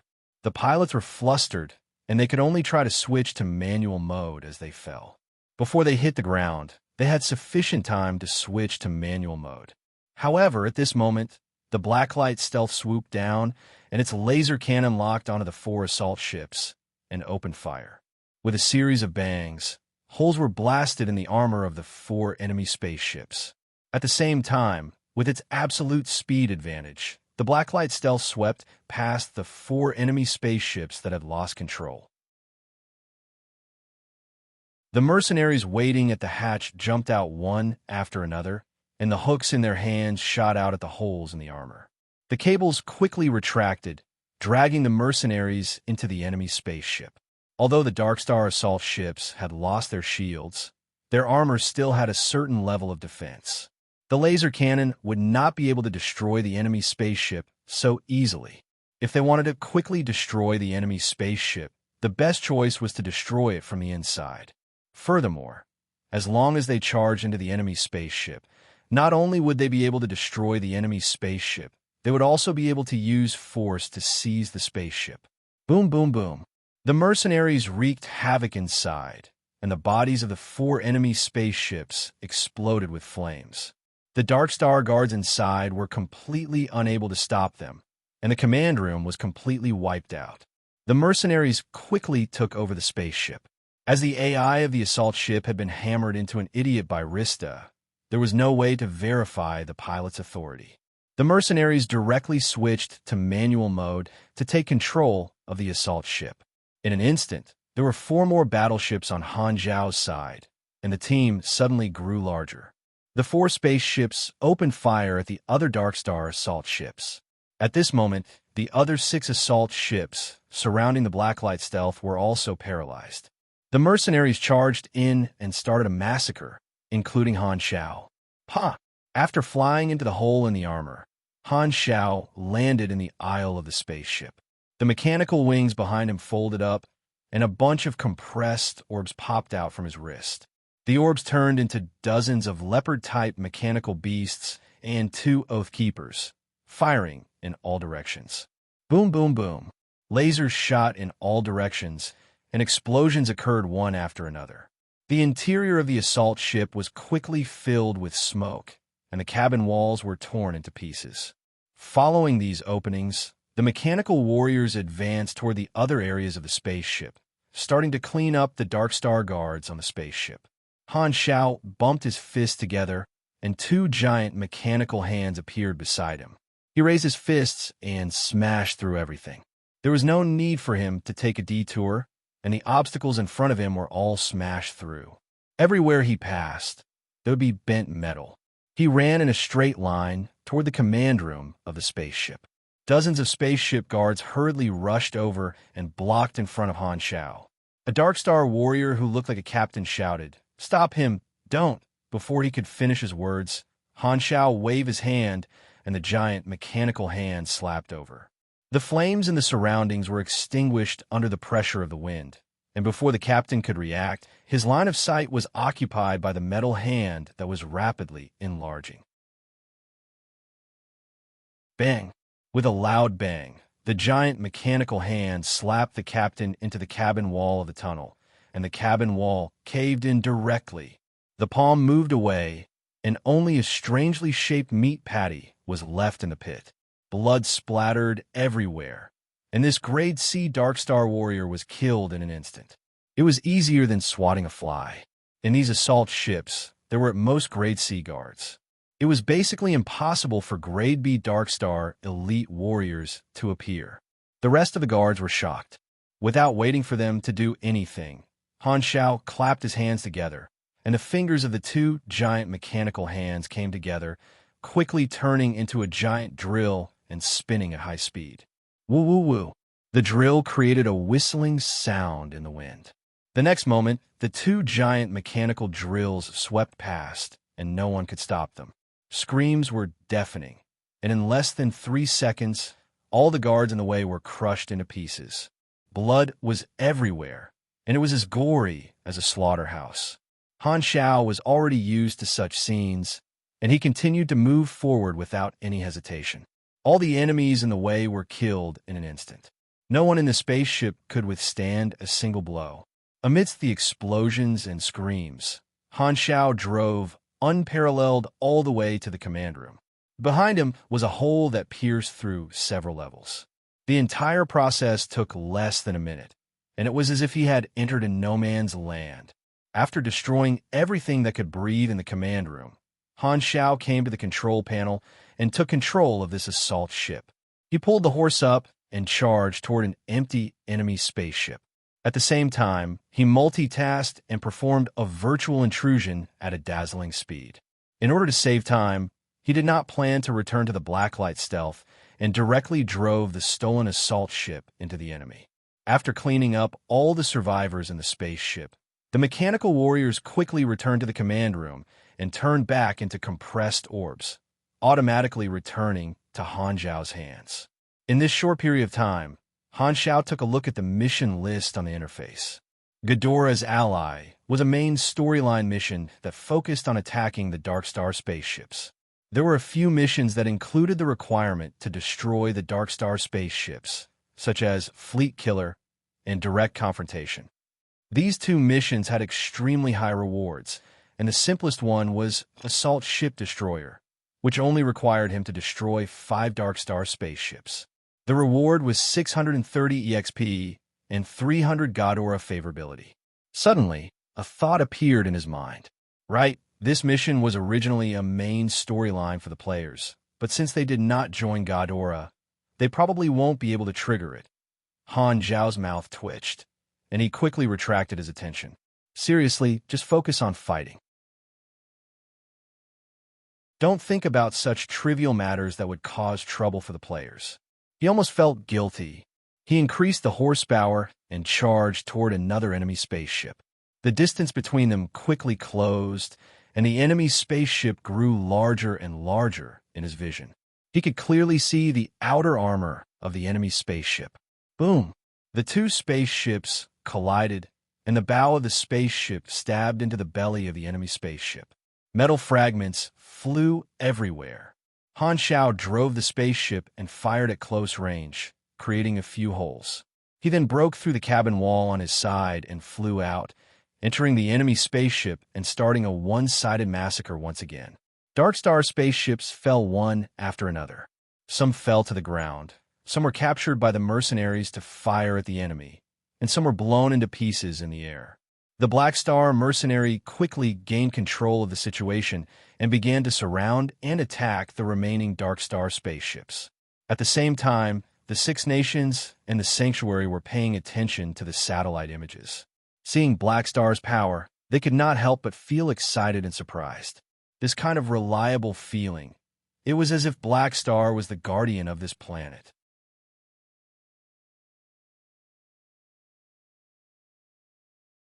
Chapter 526. Far away in the battlefield where the Godaran fleet was fighting with the Darkstar fleet, Nakapu received the news that Black Star had stopped the assault team and was even slowly wiping them out. A look of surprise flashed across his face, and his brows furrowed. Black Star actually has such strength. This doesn't match the information we received. Intelligence was the basis for strategizing. With the wrong information, he had misjudged the enemy's strength and made a huge mistake in his strategy, causing the situation to slide in a disadvantageous direction. Nakapu could no longer maintain his calm expression. His expression turned serious. Black Star is protecting Blue Star. A small fleet is useless. With the strength he has displayed, even if we split up the assault team, we will still suffer heavy losses. My fleet is also being held back by Ghidorah. If this drags on, Ghidorah might send reinforcements. After thinking for a few seconds, Nakapu immediately came to a conclusion. This attack had failed. Everyone take note. Do not get entangled. Retreat immediately. Seeing that things were not going well, Nakapu did not want to continue fighting and decisively ordered a retreat. Darkstar's fleet stopped fighting and started to retreat. As Ghidorah's fleet had used a space-disrupting device, Darkstar's fleet was unable to accelerate into hyperdrive. Thus, the fleet had been using targeted equipment to remove the effects of the interference. The further they were, the easier it was to remove the interference. This meant that as long as they were a certain distance away, Darkstar's fleet would be able to hyperdrive away. Nakapu was expressionless as he silently looked out the porthole. The colorful explosions on the space battlefield reflected on his face. This was the first time Darkstar had suffered a loss. Thinking of this, Nakapu's eyes turned cold. If he had known about Black Star's strength, he would not have split up his forces to reduce his losses. He would have used his entire army to break through Ghidorah's defense line. However, there were no ifs in this world. Since the situation had already been decided, there was no point in regretting. He could only accept the result of his wrong decision. Nakapu sighed and calmed himself down. The next time he made a comeback, he would definitely not let such a situation happen again. The battle in the sky above Blue Star had reached its climax. The number of spaceships controlled by Black Star mercenary was now equal to the number of enemy spaceships. In terms of scale and firepower, they were on par. Boom! One of the enemy ships lost the protection of its shield and was quickly blasted into pieces. It fell to the ground like a meteor, piercing through the clouds and disappearing from sight. When the remaining 10 Darkstar assault ships received Nakapu's order to retreat, they breathed a sigh of relief and hurriedly fled into outer space. However, they were chased by the mercenaries and were fired at in a flurry. This assault team originally thought that their mission would be very simple. All they had to do was to continuously fire their cannons from the sky. Who would have thought that they would encounter a head-on attack from the Black Star mercenary? Furthermore, they were actually unable to defeat the enemy. Although they had the advantage in terms of numbers, the enemy's spaceship was too advanced. Not to mention dodging most of the attacks. Even if they took the attacks head-on, they might not be able to break through the shield of the Blacklight stealth. In terms of supers, they were at an absolute disadvantage. As long as the enemy boarded the spaceship, there would be no hope left. Their squad had suffered heavy losses, and they had no intention of staying here any longer. However, due to the orders they received, they did not dare to retreat. Nakapu's order to retreat was just too timely for them.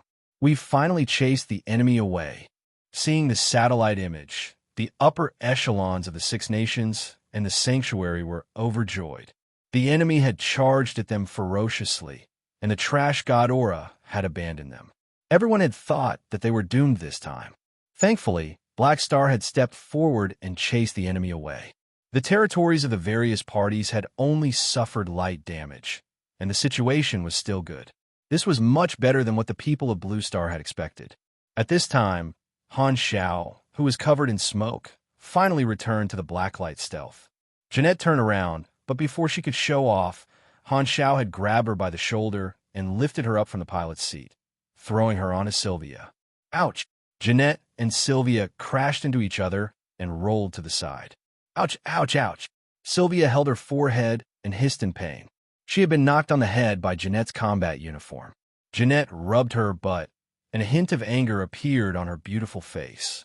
Why did you throw me onto the ground? I'm a girl. Be gentler, you scum. Han Shao could not be bothered with her. He put away his mechanical suit and sat in the pilot's seat. He rubbed his wrist and said, "The battle is not over yet. The enemy's command ship is being held back by Ghidorah. With the speed of the Blacklight stealth, we can reach the battlefield quickly. This is the best time to attack the enemy. Tell the others to stay in Blue Star and not move. I'll be back soon." Haluz had just returned to the Blacklight stealth and heard this the moment he entered. He turned around and jumped out of the hatch without hesitation. What a joke. He did not want to sit in a spaceship piloted by Black Star. You want to interfere? Jeanette was shocked. We've already stopped the enemy. There's no need for us to participate in the battle. Han Shao shook his head. We've only destroyed a few assault spaceships. It's not even considered a loss to Dark Star. The enemy's commander is the key. Since they attacked us, it's best to bite them back. His target was the command ship, not the escaping assault spaceships. As the old saying went, don't chase a cornered enemy. It meant that one should not chase a poor enemy. Anyway, that was what Han Technician understood. Therefore, if he was going to fight, he would fight the leader. Because he had revealed his strength, Dark Star would update his intel. The enemy would definitely make arrangements based on this point next time. The enemy would not have any errors in their intel anymore unless he secretly killed another wave of players. Therefore, it was best to take advantage of this opportunity to expand the results of the battle. Destroying a command ship was also a requirement of many missions in Ghidorah's ally. Han Shao piloted the Blacklight stealth out of the atmosphere and locked onto the coordinates of the main battlefield. It was quite a distance away. According to the feedback from Ghidorah, it seemed like the enemy was retreating. However, the Blacklight stealth was extremely mobile and could complete the acceleration before the hyperdrive in microseconds. It could arrive almost instantly and definitely make it in time. The next moment, the Blacklight stealth suddenly turned into a stream of light and disappeared into the dark universe. The stream of light stopped not far from the battlefield, and further ahead was the area of space disruption. The chaotic battlefield was vividly displayed in front of their eyes. Ion cannons were densely packed, and all kinds of radiation weapons were shooting out colorful or invisible rays. Powerful homing missiles exploded into huge balls of flames, and plasma cannons melted through shields and spaceship armor. The battle is very intense. Han Shao glanced at the radar and raised his eyebrows. Dark Star is indeed retreating. The largest spaceship in the middle is the command ship. After locking onto the target, Han Shao measured the distance. He had to go deep into the battlefield to allow the enemy's command ship to enter the range of his data transmitter. Furthermore, the artificial intelligence defense of the command ship was much stronger. Nagajin, I've settled things on my side. Where are you? Nagajin was in a spaceship and was being targeted by Dark Star's fleet. Faced with an overwhelming number of attacks, he was barely able to dodge and was unable to get close to the enemy's spaceship. Black Star, you've come to the battlefield? Han Shao nodded. Long story short, I can hack into the artificial intelligence of the enemy's spaceship. I'm preparing to make a move on the enemy's command ship. If you can get close, I can paralyze the command ship and the nearest few frigates, creating an instant opportunity for you to rush into the enemy's command ship. Hearing this, Nagajin's face lit up. Okay, let's do that. At the same time, Barrett's voice sounded in the communication channel. You could try. My fleet will do its best to contain the enemy's firepower and allow Officer Nagajin to get close to the enemy's command ship. Barrett judged the situation and knew that he would not be able to stop Dark Star's fleet. Black Star had also arrived at this time. He had just learned about the situation on Blue Star's side and believed in Han Zhao's ability. While he did not care much about Blue Star, Barrett would not underestimate Black Star under the Dragon Emperor. At the very least, he would not doubt Han Zhao's ability. A powerful mercenary who could make a name for himself in the Shattered Star Ring in just a few years was naturally not to be underestimated. He definitely had the strength to match his fame. Jeanette's expression changed. We're going to rush into the battlefield? The risk is too high. There are stray bullets everywhere. Even I don't have the confidence to dodge all of them. This is just a small spaceship. One mistake, and we'll be in danger. Humph, my piloting skills have been honed thousands of times. I've never made a mistake. Han Xiao warmed up his wrists and suddenly sped up. Sit tight. The blacklight stealth suddenly sped up and entered the battlefield.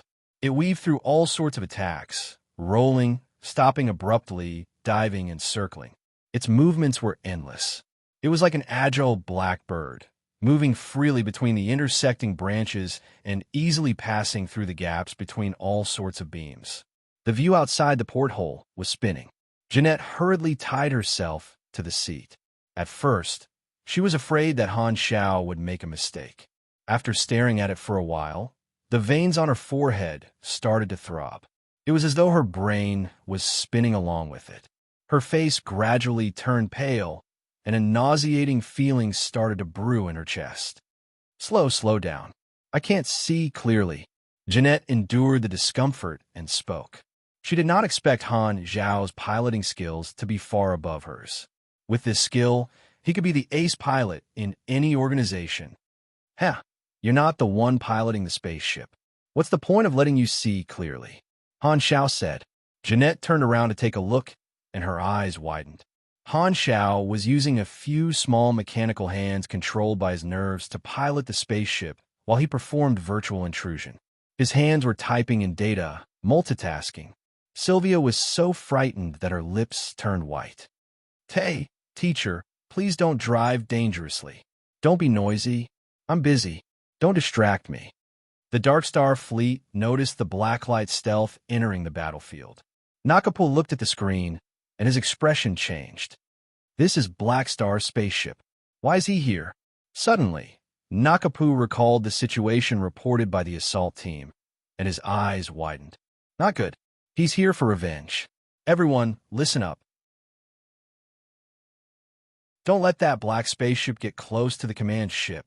Nakapo did not dare to ignore Black Star's virtual intrusion technology. If they entered the range of the other party's data transmission, the command ship would be hacked, and they would be in danger. The Dark Star fleet changed their target, and the Blacklight stealth was under even more pressure. Their formation also changed. The Bloody Gal command ship no longer stayed in the center, but flew to the front of the formation, trying to increase the distance between them and Han Xiao. Han Xiao frowned. Looks like they've noticed me and don't want me to get close.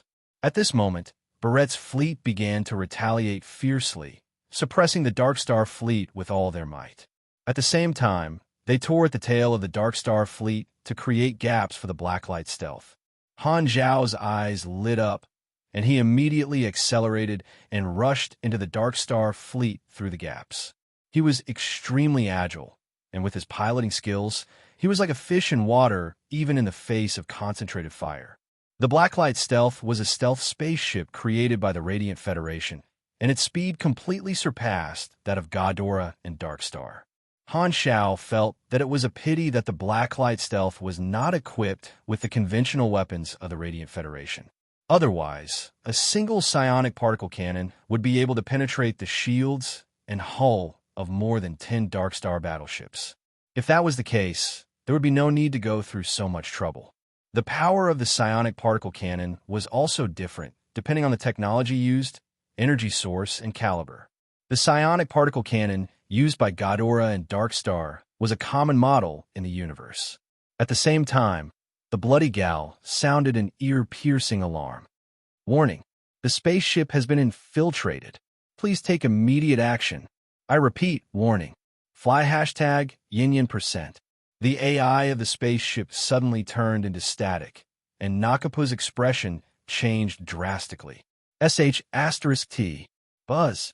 All of a sudden, almost all the lights turned black, and the engine of the Bloody Gal suddenly stopped. Its speed plummeted, and it was overtaken by the Darkstar battleships behind it in an instant. The communication channel was also cut off. Controlling an entire spaceship relied too heavily on the AI. As long as the AI was paralyzed, the spaceship would basically be paralyzed as well.